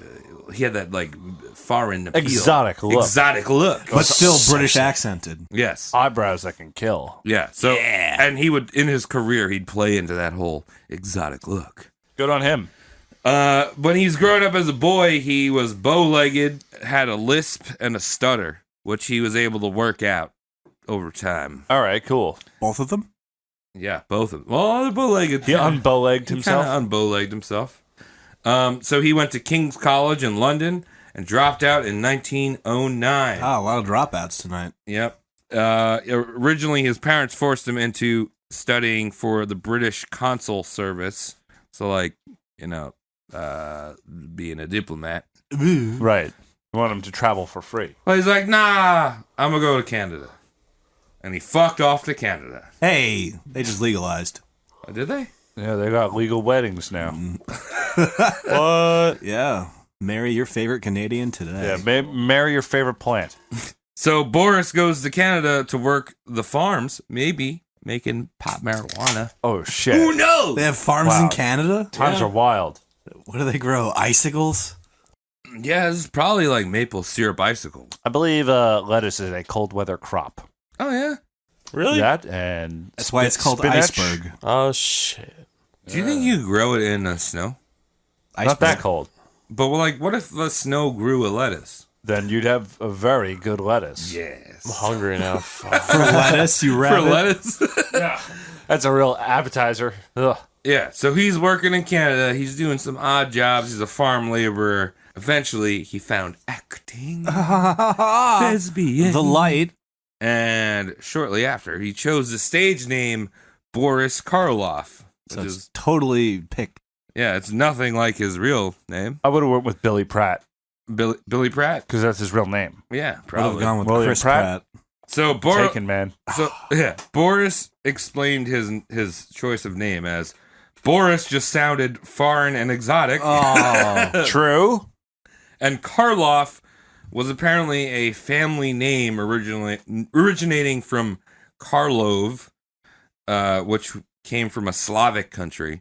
But there's a lot of debate because his descendants said there's no heritage to Slavic countries in their family. Oh, you need to 23andMe. Yeah, so he was just like, I don't know. This is me, probably. It'll get me jobs. Yeah. I'm Indian. Hollywood. So, the real reason why I think some biographers think that he changed his name was that he was ashamed that he chose the life of acting, Oh. where his family were all part of the British consulate and foreign service, and like he was like, oh well, like he had brothers that were like diplomats, and he was just a little actor in Canada. Just trying Yeah, to what a distance shame. himself. What a shame acting is. All those Groupies. thespians, people touching you and looking and appearing in certain ways. Swishing around the room. Swanky parties and boas on almost every woman's neck. Sometimes 9. Yeah. Yeah, so Boris left Britain in 1909, and he was actually afraid of reconnecting to his family and didn't see any of them until long after he had like become famous, until 1933 when he returned to Britain for the film The Ghoul and met his brother. And his brother was like, oh, that's cool, you're a fucking actor. So, Hey. can you I got have money? some of those Cheez-Its? Oh, is it trail mix? I'll just eat the raisins. Okay, no. You know what's really the best things in those mix? The rye chips. Oh yeah. Best ones. that's I the think we fucking talked about this in the shit. podcast. Have we? I think we've talked about this. Oh, now I want some fucking We can trail keep mix. Yeah, Yeah, shit Mike is awesome. just hungry the whole podcast. You got munchies, Mike? Yeah, he wanted lettuce. I want everything. Give this man some lettuce and some raisins. Yeah, give him some Some lettuce. cold lettuce. Something real satiating. All right, let's start the new sandwich of Mike. It's rye, Ooh. and you got lettuce and raisins on it. Yeah, serve a with little bit of mayo. chopsticks. Little mayo. Try. Little mayo. Mayo raisins. So, Pound of bacon. coming Hell yeah. to America. Oh, yeah. Turn of the century, the 20th century, seemed like a whole lot easier to just work wherever the fuck you wanted because they didn't really have papers. And No they papers. did. They did, but yeah, Yeah. whatever. They were on loose leaf. So he would do manual labor in Canada, he would do manual labor in the States, and he worked for a theatrical stock company that did shows in both Canada and the U.S. Ooh, versatile. He was unable to enlist in World War One due to back problems he developed as sciatica? a laborer. Oh, okay, yeah. Well, yeah, Bella 3 made it- months he spent in camp Yeah, picking lettuce out of snow. That's what he did. but Bella was actually in World War One. Yeah. and Boris was like, "My back, My back! Oh, acting. oh, the bees, my back." Eventually, after a decade of doing this shit, he ended up in Hollywood in 1919. Boris started working in silent films. He worked on tons of them, always playing like minor supporting roles or like extra roles, and getting, Quiet man with hat. Yeah, Quiet man turned around. Corner boy. Large man. Ethnic looking child. Messenger. Good roles to have. I like Corner Boy. Corner boy. Sounds Not sexual. corner boy. Corner boy. Yeah, would I be Corner Boy? You can be corner Corn boy. boy? Hell yeah, I'm gonna be in I'll your put you in a movies. corner. Hell yeah, dude. Oh, Yeah, you can be in my movie. Little Jack Horner. Fuck yeah. I'm doing a silent film too. I'm Corner Boy. So experimental, it's just a picture. So he'd mainly make his money working labor, manual labor Right. Blue collar. gigs and plastering walls in between gigs. So after another decade of doing that, he did a total of 80 films, Whoa. just like silent Wow, films, that's a bit lot. parts. Wasn't making any money really. Until eventually 1931 he landed his first breakout role as Frankenstein's monster in Yeah. Frankenstein. Yeah. Very nice. And he really defined the image of what everyone knows as Frankenstein's monster. The whole square head, the deep set eyes, the metal bolts. That was a on the huge neck. risk back then. Like, that's cliche now. Yeah. But then it was just like, whoa, look at that thing. Yeah. In fact, Bela Lugosi Hey. originally was the first person that they went to for Frankenstein. Really? And he said that that role was meant for someone that was thick or dim-witted or something like that. Oh, so tying back to Bella. Yeah, Yeah. interesting. Well, he didn't even know Bella was going to try out, but he was like, all right, well, It's not a speaking role, is it? yeah, I don't like grunts and shit. Torches. That's what you say the whole time. Scram. I mean, Frankenstein, I could do that role. Frankenstein's easy. Yeah. Just go to bed and wake up. His monster, right? He's really grouchy. Scrouch. No, Scrain. don't like a file. Little bulls. Just from, misunderstood. Do you think Frankenstein's deaf? Probably. No. Maybe he's dead, too. Do you think he uses Braille to read? Yeah, No. for fun. Yeah, for fun. Yeah. It's a good Like idea. touches his bolts. Do you think Frankenstein gets off by touching his bolts really hard? Like, Yeah. those are his neck nipples. Yeah, It's like, exactly. yeah. His bolts become so. Yeah, they get longer as you, like, play with them. It's like, yeah, they're out to his shoulders. There's like, hairs on them for some reason. They start Ooh. standing yeah, up. yeah, just really deep inside them. Wait, or have you ever done that thing where you take a 9-volt battery and stick it on your tongue? Yeah. Yeah. Do that with the fucking bolts? Ah! Yeah! My batteries. My batteries. My double D's. All right, after Frankenstein, Boris became almost an instant monster horror icon. Yeah. Wow. Yes. And he would do roles outside of horror. Like, people really liked his acting, I guess. I don't know. He just was like good. mainly good. the evil. He was mainly the exotic evil man or a monster. Right. So Well, he was in competition with Bela Lugosi. and Yeah. Lon Chaney Jr. Yeah. So he starred in a whole bunch of movies like The Old Dark House, The Mask of Fu Manchu, which he was in Asian Face. Yeah! Bela Lugosi was an Asian face for the mysterious Mr. Wong. Yep. He Lon also Chaney was, Sr. was like it was his job. Yeah. He's in like 6 roles like that. You got like hazard pay because there's asbestos in the makeup. he also finished his beer like me. Oh yeah, same. He even tried to recreate the Academy Award winning performance that Arnold von Slew performed in The Mummy, but unfortunately Boris's interpretation of Imhotep was not as good because there was no Brendan Fraser or Benny in his version. So it was a commercial flop. These things happen, though. Yeah, well, Well, when these monster movies first start coming out, they were like big news, and then the studios get greedy and they keep peddling them out. The People Ghost of Frankenstein yeah, is a real movie. yeah, that was Lon Chaney. That was he also in that Bela one. Lugosi Yeah, Yeah, and I mean, there was no Brendan Fraser in his version. yeah. because of the The timing. time space. Yeah. The timing was the biggest issue there. Way off. He Way hadn't off. been born for 30-something years. It's a problem. No, actually, The Mummy was this classic role. Oh, okay. Well, that's new news. Why don't we get more on Boris? Please. No, I'm saying Boris was the original Mummy. Okay. I know. Yeah. The original? The OG Koosh mummy? All right. Boris actually helped found the Screen Actors Guild. Hey, SAG. SAG. Good. SAG. I guess. I don't know. His guild card was number 9. Hey. So there's that. Did Lugosi have one of those? I don't know. No, he was a communist. Probably not, then. No. Probably. It's a union. Yeah, but they For don't want communists. capitalistic. Yeah. Well, we'll find out later. We'll see. Or not. All right. So Boris, he was married a lot. Yeah? Not as much as Bela Lugosi, but he was married 4 times. That part might have been cut, but whatever. And his marriages were scattered with a whole bunch of scandal. Really? Very Hollywood. Very Hollywood. He was actually a bisexual man. Oh, yeah? He liked both ways, and he holds the goal. Like your Marlon? likes dipping around? Yeah, he likes dipping and weaving. Get all freaky. Yeah. And he had one extramarital affair with the director of Frankenstein, James Whale. Hollywood. Which lasted about a year. This was like right before Frankenstein, around that time. Is it James Wood? So he actually sucked the director's dick. Yes. Wow.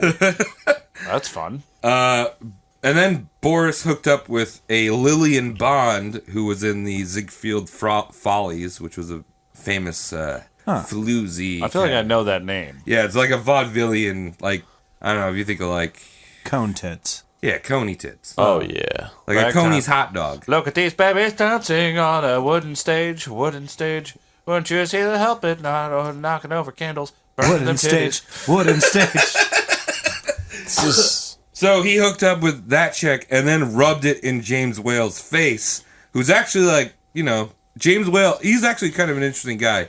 He was like the first openly gay man in Hollywood. okay. Everyone knew that he was gay and he lived with a man, and like it's pretty interesting. Like he did a whole bunch of movies directing it, but he actually had like a real attachment to Boris. And Boris was married, but like Boris probably promised him a whole bunch of shit, and then he was like, Boris was like, I'm hooking up with Lillian Bond. Fuck you. And basically, I'm not gay anymore. yeah, basically all of his, he wouldn't talk to James. He would send Lillian to like explain what he was. They were working on another movie together. Oh, okay. Like he used Lillian Lillian as liaison. this like middle woman. Lillian Liaison. I'm sorry, did I say he was married 4 times? I meant 5 times. Oh, shit. Yeah, that's a lot. Yeah. But he was always like kind of rocking like side chicks. His 4th wife, Dorothy Stein, who he had a daughter with, he divorced her and then married another woman the following day. Yeah. Wow. Yeah. Damn. You gotta wait 6 months. Depends on where you are. Yeah. Sometimes you could do it yesterday. I'm getting divorced tomorrow. You Wanna want to get married today? Today? I got a cake for the divorce and the marriage. All right, Boris and Bela. There was a legendary feud A little bit. between those two because they're both like Lon Chaney Jr. was a little later. He was slightly later. And then Lon Chaney was earlier. Yes. So he was kind of like, they were both balancing, kind of like were these two dudes. But Bela and Boris were at the same time, competing for roles. That's why you guys are doing them back to back. Now you have info on both Why of the them. reach round's happening. Don't question it. That's why, just, I know our listeners are smart and all, but that is why. Smart listeners. Sexually smart. That's why. listeners. That is why. I want you on my tongue. So Boris was kind of was a little bit of a drama queen and found a lot of the roles beneath him. So he would kind of like pawn off these roles. Okay. And like Bela would kind of scoop them up because he was so Master has given Dobie a role. exactly. And also Bela at the same time was really bitter for being typecasted as Dracula, and Bela turned down the role of Frankenstein, like I was saying it was a role for a halfwit. Right. But Frankenstein turned out to be a commercial success and kickstarted Karloff's career. So it really kind of kicked him in his ass, you know? Yeah. Bella's just like, oh shit, I was wrong. I'm not so hot right now. Yeah. There's an imminent threat to my chokehold on the horror monster community. Right. Exactly. And Boris has more than one. He's not a one-trick pony. Yeah. You know, he's doing Frankenstein. He's Doesn't doing, have a Transylvanian accent. Yeah. Ah. Although they both shared the screen multiple occasions, it seemed like they were cold, but also professional about it. I think a lot of these I feel like that over time, the legend of these two hating each other kind of just became this myth. Right. But in reality, they kind of were like, all right, well, this is a job. They get soup on Sundays with each other. Yeah. Wow. Yeah. Nah. Nah. And like I was saying, this rivalry was more about the fanboys. Yeah. Since they were both on stage together, or both in movies together, people have been arguing who's the better actor. Was it Bela or Boris? You know? And when I was researching Karloff, I was looking for dirt on him, and I found an active Blogspot page.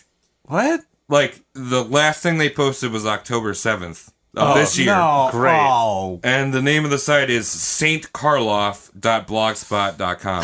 This is going to get petty, You're isn't doxing it? Yeah. a little bit, but we'll see. Oh, I don't This care. isn't doxing, Go it's check an that open shit out. domain. Yeah, it's an open domain. You Go can Google this shit. So he the- Googled it. This Yeah. isn't doxing. Yeah. This is a Bela Lugosi fanboy page. And the thing that I really didn't like about it was that, like, you know, he would go on and on about how Boris Karloff needed grease to, like, paint up his face because he had an ugly face and was terrible acting. He had, like, unsubstantiated claims about him being into bondage and being a pedophile. And I'm like, come on, dude. Like, well, you can't just fucking say that. Someone's ripping into Karloff or Bela? Into Karloff. Oh, They're okay. a Bela fanboy.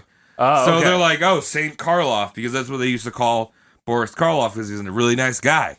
Oh, all right. So, Yeah, no, you can't make those claims. yeah. I don't know. So, yeah, it's 2018. What's that username? I don't know the username, but Tell me the username. I don't know the username. It's the host of the That's site. yeah, whoever it Oh, was. okay. Well, whoever owns that, you're a sad... Or not the host, the webmaster? Owner.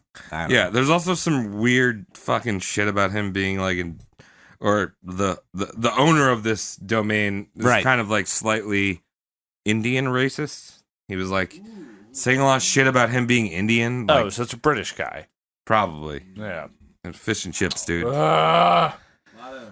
So 2018, and there's people still talking shit about Boris Karloff. Yeah, who's better? You know, Who's better? Who's fucking- better? They're actors. Yeah, Ah, Doesn't matter. I'm sure there's like other sites that exist where it's like I'm anti Bela Lugosi. oh, the inverse You is know, out there, yeah. yeah. But again, like from all I saw, like they seemed kind of cool together. In fact, later in life, Boris Karloff said, "Poor Bela, he's worth a lot more than he got." Oh, well, No. Boris Karloff seems like a normal dude then. I know, yeah. I You mean, fucked up. But in a don't good fuck way. up. Aside from some affairs and stuff. Had some you know. affairs. Greasy. Shit on my guy. All right, so later on in his life, he was confined to a wheelchair and an oxygen tank, Oh. smoking. As you do. Yeah, And then he returned to Britain for a while, had a severe chill one day, went to the hospital, and died at the age of 81 in 1969. Sick. That's Good year to up die. Yeah. One died in 420. 69. So overall, I couldn't really find that much shit about this dude. That's fine. He was be interesting. honest. Well, that's what we get with Master Series. Yeah. That's the idea. Yeah. You get the raw peen tonight, baby. It's about learning. It's about friendship. It's about Friendship. roast mortem. And we got Beer. throw one roast in there. Yeah. It's too tall. Well, I feel like, he's just too tall. He's like a giraffe. I feel like that's He's a fucking... He should have been hired by Toys R Us. Whoa. You need to be this short to ride the ride. I feel like that's the spirit of Halloween, You guys. got bow legs. That really is the spirit of How Halloween. was your You time get what you want sometimes. playing soccer with your bow legs? Yeah, It's hard to do. I don't know. I'm saying that's the spirit of That's a good Halloween, one, dude. bow legs. Yeah. You get what you want sometimes. Other times you get pretzels. Yeah, like that. Yeah, you're supposed to have fun. Spirit of Halloween. Yeah. Ooh. Well, excellent. Let's wrap up the Roast Mortem Podcast Halloween special / anniversary episode with one more quick segment in which we talk about our favorite monsters for the Halloween spookiness. So each of us will have a few minutes to just kind of put a case forward for their favorite monster. And I'd like the first person to go to be Mike. My favorite monster would probably have to be Jason Voorhees, I would say, from the Friday the 13th movies. Okay. Oh, yeah, dog. It's he's like pretty every movie badass. was kind of like softcore porn as a kid Little for bit. me. Sprinkled in. See like some tits once in a while, and I was like really hyped to see that as a kid. It is very exhilarating to Yeah, see that it's- when you're 13 or so. I like when Kevin Bacon died. Yeah, it was a good movie. What? The Hollow Man? No, he died. Tremis. He was in. Which one was he in? The first one, I think, right? He was the kid that was in his bed, and he fucking smacks him in the head and fucking stabs him. Oh, I think you're right. think so, yeah. Or was that I just two? think of It was Hollow either Man. one or two. No, I think you're right. Yeah, I don't know. I was always a big Jason Voorhees fan.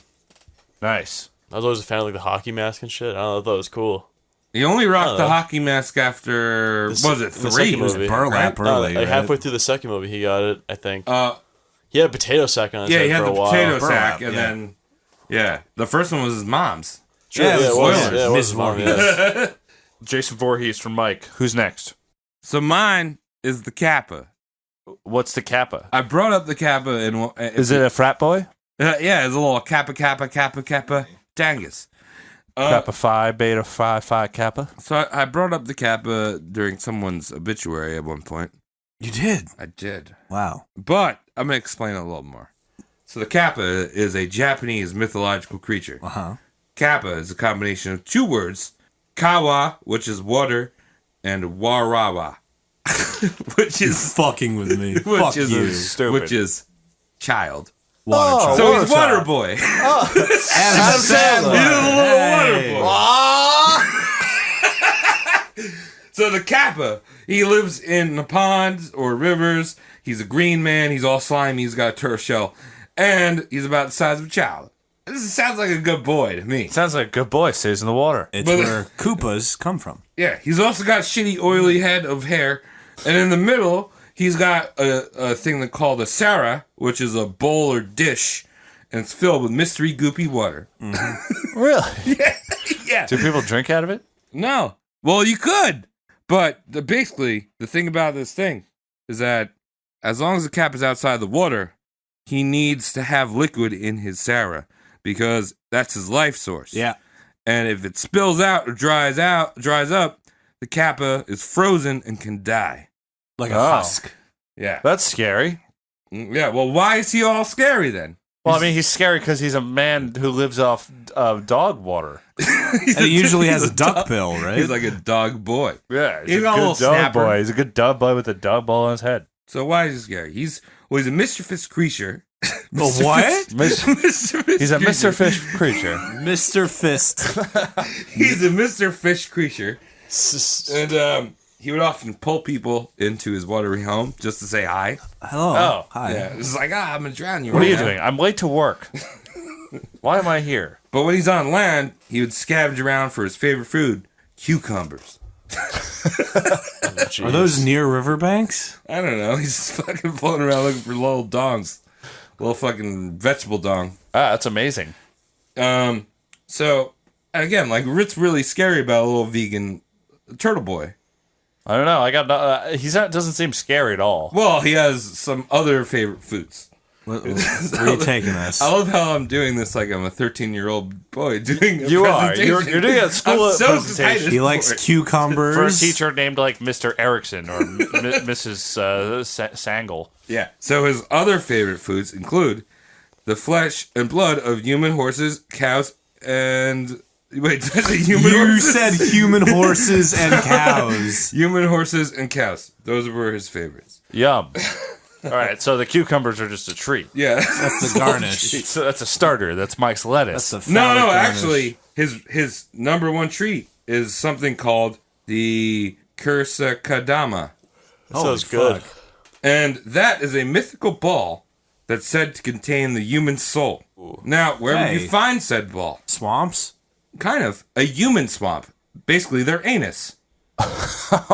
So not only do Japanese people think the soul resides in the prostate, but the kappa... That means Which- females don't have souls in Japan. Well, I mean, they do. It's just the prostate... next to where a Female prostate would be. Yeah. Ah. But that also means the kappa, in order to indulge in its most favorite food, would suck the soul ball out of your butthole. Okay. Some people might like Wow. to wake up to Wow, that. Travis. Okay. Yeah. But the kappas were not always bad. Sometimes they were just up to mischief, like looking up women's kimonos or challenging people to wrestling matches. How do they get under women? That's just regular Japanese people. Fuck you, I Travis. challenge you to a wrestling match. Lift your I'm not going to touch you because you want to suck my asshole out of my body. If you ever come across a kappa, there's a couple different ways to defeat the kappa. Okay, don't wrestle him. Well, that actually, with your butt. the two easiest ways is to challenge him to a wrestling match. Oh. That's easy. Because in hopes of spilling the juice out of his head when you're wrestling, Oh, okay. you know, it's just like sloshing around. Oh, okay. Or the second way, apparently, even though I've said a lot of weird things, kappas are very, very polite. Oh, hey. Japanese. So you have to, what do you say? Can you go away, please? No, what you would need to do is bow very deeply to the kappa, and he will return the bow, thus spilling the water out of his head. So Japanese. Oh. Shit. And then you can give him a quick, swift one, like right to the back of the neck. Just practice your Asian karate chop. And that's my favorite monster. Ooh, very nice Okay. touch to Halloween. How much? What was my Travis. grade, Tom? You got to be Common Core C. was Common mine? Core C. What I get? You got an F. F's were fantastic. So Yeah, fuck absolutely, dude. You still pass. Common Core A+. All right. Hey, guess what? I also did a Japanese thing that involves your butt. They have multiple demons and ghosts that involve butts. Whoa. Well, apparently your soul's there, so. A lot of things are there, Travis. Cody is talking about his favorite spirit right now, the Akamanto of Japan, a.k.a. the public restroom ghost. Yeah? Yeah, motherfucker. Now, which stall is the most haunted in the bathroom? Come on. It's the handicap one. Which would be... The last one. Yeah. Yeah. That's Yeah, where, the big that's one. where the bad juju happens. They make the handicap people go the furthest.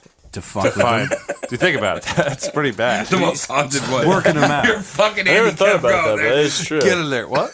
I never thought about it. It's always at the end. Yeah. Is Why that is kind of that? fucked up? Fuck Little me, bit, Like, yeah. this person obviously I thought cannot... that was for like little kids or something like that because they can't reach the normal size urinals. No, they just have that bar. It's dwarfism. So people in wheelchairs use that bar next to pull just up. to- Oh, I think you're talking about the urinals. No, No, the stall. Talking about stalls. This All is right, so Japan. tell me about this That's bathroom child ghost. style. I Yeah. got you. Akamanto usually visits you when you decide to take a shit or piss in the last stall. Oh. And the way this spirit visits you is it'll be a slight knock on the stall door. Dun, dun, dun, dun, dun, dun, dun, dun. And in what I'm assuming would be Japanese, it very, very, very politely asks you, red toilet paper or blue toilet paper? Wait, is this the Matrix ghost? What? Nope. Maybe it might be Morpheus. Is that Neo Morpheon? It would be Morpheus, Lawrence not- Fishbone. Yeah. Large fish bum comes up, politely asks you red toilet paper or blue toilet paper. Let's go around the table really quick. What do you pick? I feel like blue is closest to grape, so I'd go blue. Okay. I'm going to go with blue because red screams hemorrhoid. So what do we got? We got a blue, and I'll go with red because they said red? blue. Okay. So if you choose blue, the door is immediately kicked open and a monster strangles you to death. See, you until guys you're are dumb. Is it a Genius. soothing strangulation? It's not calming at all. Is it like David Carradine strangulation? Yeah. Ooh. Nope. Well, maybe. I don't know. If you choose red, you're slashed into ribbons. Yeah, fuck you, dude. There's no winning. Strangled. Yeah, so the blue symbolizes your face turning blue upon asphyxiation, and the red symbolizes your bleeding out. Oh, okay. Now, you might ask yourself, what if you're a spry, clever motherfucker? How do you dodge this situation? Poo on Oh, it. you don't wipe. Yeah. You wipe with your hands. All right, let's go around the table again. What do you do, Mike? I'm not wiping. Mike avoids the wipe. I wipe with my hands. My left hand. Tom avoids Paper. Tom avoids of paper I of all wipe, sorts. but I don't use paper. He uses his left hand. Or my sock. If you got a sock, Yeah. I am just shitting in my hand and then throwing it over the stall onto whoever's talking to me. I'm very glad nobody said the trick answer to name a color that isn't red or blue, because if you do that, you are instantly forfeit to the underworld at the behest of the Akamanto. That guy is an asshole. So don't say yellow or brown or black, because What you about just white? get sucked over. No, white will What get... about both? I pick both of them. You get any type of trick color answer, gets you sucked in. But hey, I have good news. Everyone at this table survived because the answer to escape this Japanese demon is to Shit on it. not wipe. Not wipe. You not wipe. You survive wipe. your encounter. Dude, that's pretty with smart. the Akamento. What about the other option where What's like that? you're taking a shit and someone goes, "Would you like blue or red toilet paper?" And then you look over and there's plenty of regular toilet paper. You go, "No thanks." Yep, that's fine. All you have to do is refuse. Or What's that? you get that one shit where you don't have to wipe at all. The clean one. Oh, the clean one. Shit, I got Clean clean one. shit. I don't need to Yeah, wipe the one and done. That would be the worst thing if he gives you either one, the blue or red. You do the wipe and nothing, and then you die. Yeah, ghost wipe, dude. So essentially, you say red, shit. you're cut to ribbons. You say blue, you're strangled. You say any other color, you're pulled to the underworld. Survivors just man up and lady up, maybe too, and just waddle home. Yeah, or just All go to the next stinky. stall. Yeah. But you're right. Yeah, I guess Yeah. you could. There's many squirm options. Over I don't want or anyone under. talking to me in the bathroom. You put That's my- already the horror story for me. It's Yeah. just like somebody knocked on my goddamn stall. I'm gonna wash my butt in the sink. Yeah. I mean, isn't it weird when you go into a stall, like when you're peeing at a urinal, and then someone tries to have a conversation with you? Yeah, I don't like that. I like Fucking it. terrible. I'm trying to piss. I'm trying to do anything but talk. Yeah. Would you endure a conversation with me if we were just If we're in the outdoors like gentlemen, crossing streams? Like, hey, Travis, nice night for a wee. I mean, if we're outside, then it's different. All right. Yeah, that's nature talk. Yeah. All right, who didn't go yet? I didn't go. All right, Okay, what you got? so we were talking about vampires before. Of course. Bela Lugosi and all that. And there is one thing in the night that is more scary than any vampire. Where are you taking us? That's Blade. Oh, fuck yeah, the best That's- vampire. Okay, not only is he the best vampire of all time, he is the best Marvel superhero. Black Panther was not the first superhero coming out of Marvel. I don't know why everyone got their panties in a bunch about it. Blade already happened. It's one of the best movies to ever exist. Yeah, Blade's fucking Yes. sick. Yeah. If you don't know anything about Blade, the theory behind this is that his mother was attacked by Deacon Frost right before she gave birth to him. Oh, Blade comes out as what you would call a daywalker. He has some of the weaknesses of vampires in which he needs to drink their blood to stay alive. Right. But he can withstand the sun. With Hence shades. The daywalking. With shades, you need to look cool. He uses shades. He has shades on all the time. Yeah. Except at night. No, he has No, them on he at has night. them at night. All Yeah, times. dude. Every scene in that movie, there's some shade. Yeah. It's good stuff. Driving at night with it, tinted windows. Very dangerous. Yeah, crazy stuff. The lore is that Whistler found him just when he was about the age of 12 or 13. This little whistling boy. At this point, Blade had feasted on blood to survive because he was an orphan out there being a vampire, aging like a human. You see, vampires don't age at normal rates. No. But Blade does. It's part of the trade-off. So the reason Blade hunts these vampires is because he despises what they've done to him. Oh, go on. His murderous guilt, the fact that he's killed someone to drink the blood. This is why. I see. This is why he's taking revenge against the vampires. Not necessarily to save the human race, but a selfish way of being like, you've done this to me. Blood. I don't want to live this life. Blah. Red blood. Watch out for this blah. Blah. Yeah, so Blade's the best. That's why I said let's talk about Blade later. I'm saying, well, let's keep talking about Blade. right. You remember when they went to that okay. Euro fucking trash zone? Which one? In Blade 1 or 2? I think it's 2. It was 2 2. was great. I Yeah. did a commercial with that. Yeah. Dude, that It was is like, great. I want to die and go to that rave. Yeah, me too. Forever. I don't know what's going on. I don't know. Like, it's whose blood are they sucking if they're all vampires? Oh, well, they're... hard. They bring in those I mean, the first one, you have that techno club where the blood comes out of the Yeah. all the hose up top, but you can see all the bodies in the background of the butcher shop that they walk through. You can see all the human bodies that have been drained out, so you can see where all Yeah. the blood comes from. I'm saying, this is the best vampire, best zone ever. Pretty much. Yeah. So, for the spirit of Halloween and the spirit of roast mortem and the spirit of Tom Saltman, just throwing things out there, Blade is not only the best monster, but the best superhero and the best movies, the best Good comedy. soundtracks. Good Ron comedy. Perlman. Techno and big beat. That's all you need. Yeah. Sickest haircuts. The writing. Best tribal. It doesn't stop. It's got that guy- Donnie Yen. Yeah. from Ip Donnie, Man. yeah. Samurai It's got swords that and guy shit. from fucking, what's his name? The guy from The Walking Dead? What? Daryl?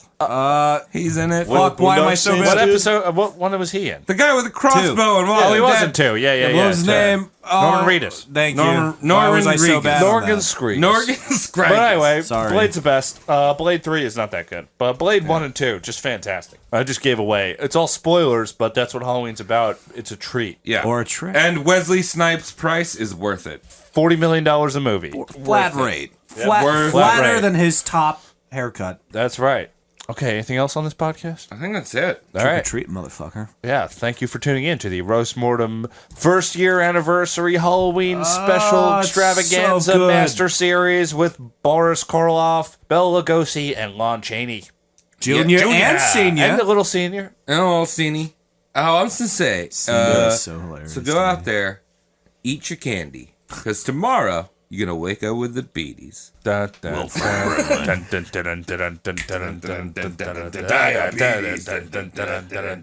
My sugar tooth. Thank you, Shane. Yes, thank you so much for listening. You follow me on Twitter, Tom Saunched, SAUNTCHT. You can follow me on social media. I'm Travis. I'm Spooky Boy. That works. Okay, I'm Cody McCann. You can follow me on Twitter at Cody McCann, CODYMCCANN. And I'm Mike, and you can follow me on Twitter at Mike Regan with 2 N's if you want to or not. And we're Roast Mortem Cast on Twitter or Instagram. We even have a Gmail. And Wanna talk to Facebook. us? Oh, we're on Facebook too. Always have to remind me of that. Mark Zuck, my dick. Yes. So thank you so much. Goodbye. Thank you, Shane. Thank you so much. Dankard, Shaney. Give me a kiss. Happy Halloween. Happy Halloween.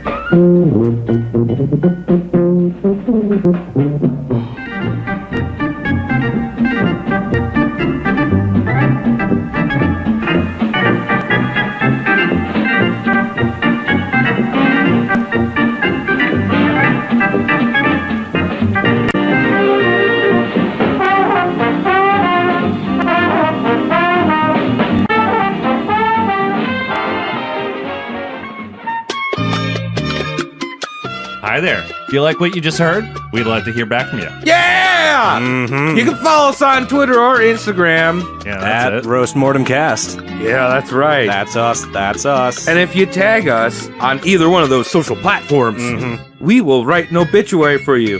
You sexy corpse, you. Yeah, write in. We're going to write an obituary for you. Make sure you tell a friend. Give us a subscription. Yeah, let us know how we're doing. How you're doing, too. I want to know how I'm doing, how you're doing. It's just a good old No one doing fest. No one doing fest. That's right. Don't do it. Do it. Yeah. For me. Stick around right now for some obituaries and some outtakes. Here we go. Oh shit! Some people died. Ghost child.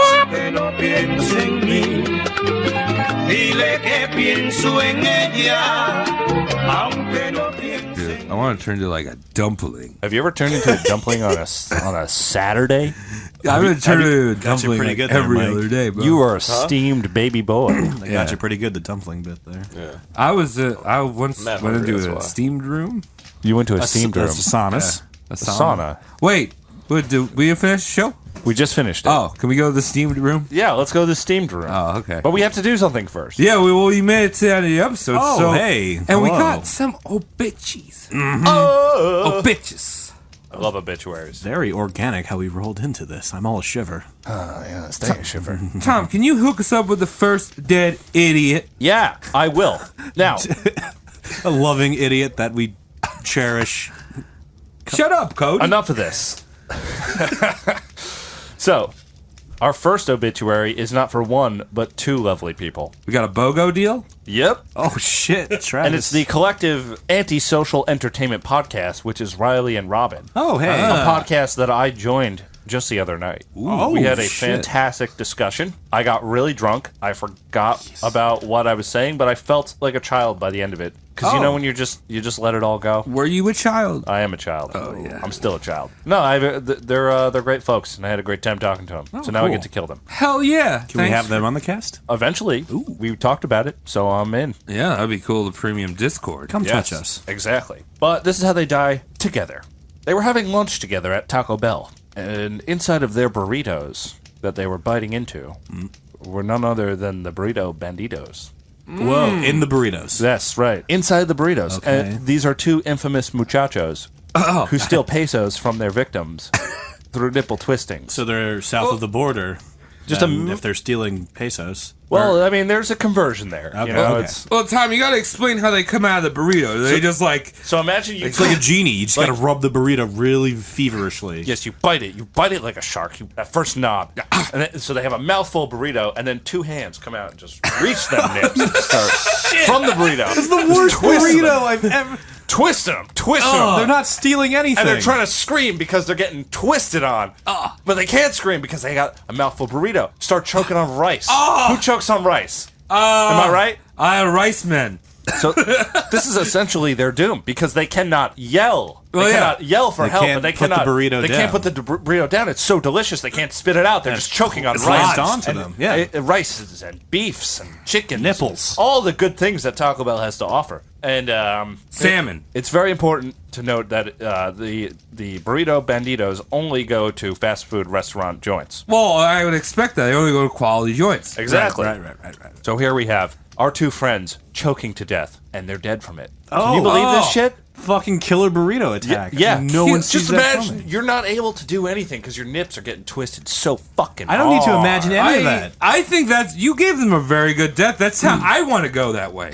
I know. Eating a burrito, get my nips twisted. Well, these are good fucks. But you die, Travis, at the end of it. Yeah, but I go... You have to die eventually. Yeah, you all have to die, and you that's die. how you're slotting it in. Yeah, Right? you know, warrior's death. You go to Valhalla, you drink twisted teas. Tisted teas. Twisted teas. Twisted teas. Twisted teas. And Titty you tisted get to tis. the hall and you just eat burritos that tweak you. Yeah, dog. but you know they got tweaked a little too hard on reet nips. But anyway, rest in peace, y'all. rest in Riley and Robin's podcast, delicious pieces. Antisocial Entertainment Podcast. Everyone check it out. They also have a Patreon up, so go check that out and go listen to them. They're launching a new one. This is the new one, the Antisocial Entertainment Podcast. Very They had an nice. old one where they talked about Power Rangers that was pretty cool. That's a But they solid kinda had idea, to- for fuck's They sake. kind of had to cut that off. If they want to do a rebound of the Power Rangers thing and stay good, you just teach the flute lessons when fucking Tommy podcast of Tommy plays playing the the flute. flute? Oh, the Green Ranger. Yeah, you could do summon- like the flute lessons. But all your listeners would have to own clarinets. Yes. Well, that's not a problem. I think everyone owns a clarinet.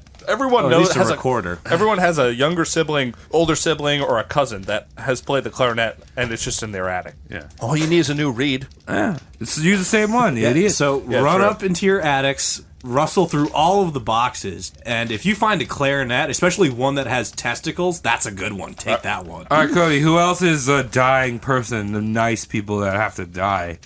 Our second, I guess third, because you did it too, for our third obituary of this lovely night is one Instagram user goes by the name of May and not June. May and not June. No, May not June. May not June. May not June. On Instagram? On Instagram, yes, that's very correct. Our grandmother's name is June. Yeah. Oh, Mike just materialized out of thin air. Hello, how are you? What's up? Hey. Yeah, it's true. Old Junie. So, May not June let us know that she was enlightened into what E equals MC squared is upon listening to our lovely Einstein episode. Remember that one? Really? That was a good one. I still don't know what it means. Neither do but I. So, It's an important episode, though. Wait, for the is history of good Einstein. yeah. Wait, what did you learn? B equals GE squared? E equals MC squared. Essentially, energy equals... Oh, God. What does the M stand for? Is it Dude, mass? you did the research. We fucked it equals up. mass times the speed of light. times the speed Energy of light. equals monkey chowder Yeah. times 2. Yeah, no. M equals science squared. Oh, yeah. Yeah. Great. Okay, let's stop All right, sandbagging Cody. And she learned, like I said, deeper into the facets of E equals MC squared, and within the frenzied depths of her further laborious research of light speed, gravitational distortion, and whatnot, she uncovered the fabled Akashic Field, the focal point of all universal enlightenment. That shit just happens sometimes. What's Oshposh Kabosh shield? I said it while you were trying to form that sentence. Did you not catch that? It's essentially the focal point of all knowledge, not just human knowledge, universal knowledge. For the sake of timing, I'm going to say this one goes over me, Travis, and Mike's head. Yeah, I just thought... This is the smartest one yet, Cody. I Thanks just for thought- rubbing it in. Nirvana plus nerdiness. You sure it's not children's dungarees? I'm absolutely sure it's not Oshposh. All right. Now, just before she could take in all the sum of knowledge, a voice boomed out through the cosmos, asking her to whitelist the Akashic Field on her ad blocker. But lo, she did not heed the warning and proceeded anyway, without having whitelisted the Akashic Field. And in a blind cosmic rage, the ethereal plane subfolded in on itself, creating an irreversible positive feedback loop that just blinked the universe out of existence. So, hey, nothing exists anymore. Jeez, man. Go blame May Not June on Instagram. Oh. All right. Can we start voting on these? Yeah, is that Some way, I don't know how I feel about that one. It's good. I think. But I'm also kind of dumb. Yeah, I think you were channeling like H.P. Lovecraft over there. Where were the ancient ones, dude? I stayed away from the Eldritch Horrors just to not touch Lovecraft's testicles too much. Oh, I just took some Walker. Yeah, what is that? There you go. All right. All right, Travis, who's next? All right. So the next person is VH_Ann. That's her Twitter name. VH VH_Ann. VH. She is from Newcastle, Australia. Ah, good night, mate. In it. Yeah, you can. And so I'm just gonna kill her right now. So she was making some cookies. She's a mom. She's making some cookies. You know, the classic Australian Nami cookies. Nami cookies? Is Nami that a real cookies. thing? Yeah. Is it Vegemite? No, well, Vegemite, that's actually the base layer. They use that instead of butter.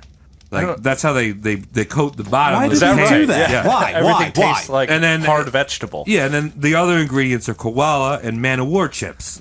Man of War is the deadliest, one of the deadliest sea creatures known to man. Well, it's Australia. Everything is Fine. going to kill you. Yeah. All right, so she's making these nice tender cookies, and all of a sudden she hears some barking outside. Like, ow, yeah, squat. That's barking in Australia. If you've never been to Australia, that's what dingoes sound like. And all of a sudden her pooch, Sydney McPertha Wales, strolls into the kitchen. And he's like, good day, mate, good day, mate, good day, mate. And she's like, what's wrong, boy? I don't understand you. What's happening out there? And he just keeps saying, good day, mate. Even though it's nighttime? Yeah. So she runs outside, following the little Perthy McPoocher boy. Got it. And she sees a giant kiwi.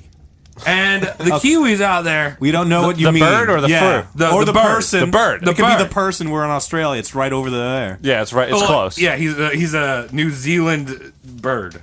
Oh, He's okay. very big. He's like 8 stories tall. So kiwi. Yeah, and he's Okay. smoking that Australian dank. He's getting mad high. He was like, Does Australia have good dank? Yeah, well, they smell like cactuses and shit, dude. It's like peyote, but it's got weed in it. Peyote but weed. Yeah. Sounds cool. So he's smoking that Australian dank, and he's looking like he's got the munchies. And she's like, well, I just made these cookies. So I'm going to bring it out for this big Kiwi man, because I'm a nice lady, right? Okay. Sure. She brings them out. And the Kiwi's like, oh, hell yeah. I love cookies. I'm smoking an Australian dank. And she starts eating it. But she doesn't know that he's allergic. The Kiwi is allergic to koala. Oh. I have that too. I think I have that too. So its neck just like gets really big, really fat. Fat neck. Yeah, fat Joe Kiwi neck. All right. And then falls right over on her, dead. And Perthy McPoocher Holy Boy. shit. Everyone's dead? Everyone's dead. No, Perthy McPoocher Boy's there. He's like, good night, mate. Good night, mate. Trying to warn other people. Right. Get help. But she's gone. She's long gone. Oh, well, that's... Holy fuck. That's, Generous, but yeah, deadly. That's an interesting death. Yeah. All good deaths here. Yep. Perfect. I love this. Mine was greasy, yours was too smart, and yours was southern. Very different from too smart. All right. Those are all qualifiers. No, we love you. Well, thank you for listening. Yeah, and stick dog. around for some outtakeums. Yeah. We fucked up. So, first and foremost, we're going to go with... You crunching over there? Do it louder. Do it louder Are into you the trying to microphone. crunch? We need room. We need sorry. room tone, Mike. Can't do that. We did the podcast for 35 episodes. Mike, you're a cunt. Stop it. Mike. I'm sorry. Oh, It's the bag. Get the bag away from me. Hey, You got to recycle that. Mike, was that your Halloween costume? yeah. Just put those on your shoulders. Your chipman. That was a little chip boy. 1984. Lugosi would play Dracula for his second. 1984, you just said? Did I? Yeah. We're jumping ahead a little. 1984? You still alive? Was he? Did I fuck up? You think you fucked I up? think you fucked up because he was in this Dracula. Burn through the witches and slave through the bitches. He didn't. Look at his death date. He died in the 50s. He died that Or Plan 9 60s, movie early we 60s. watched. Thank you for making me not an idiot. Well, no, hold on. Cody has Hold some on. inside information because Stop. he was Forward. actually a vampire. What were- And Ooh. he's still alive. And he's still hooked on smack. Just like the worst shitty vampire. I don't want to do anything. I don't even want to go for blood, dude. You gotta have some blood, master. You shoot some blood up?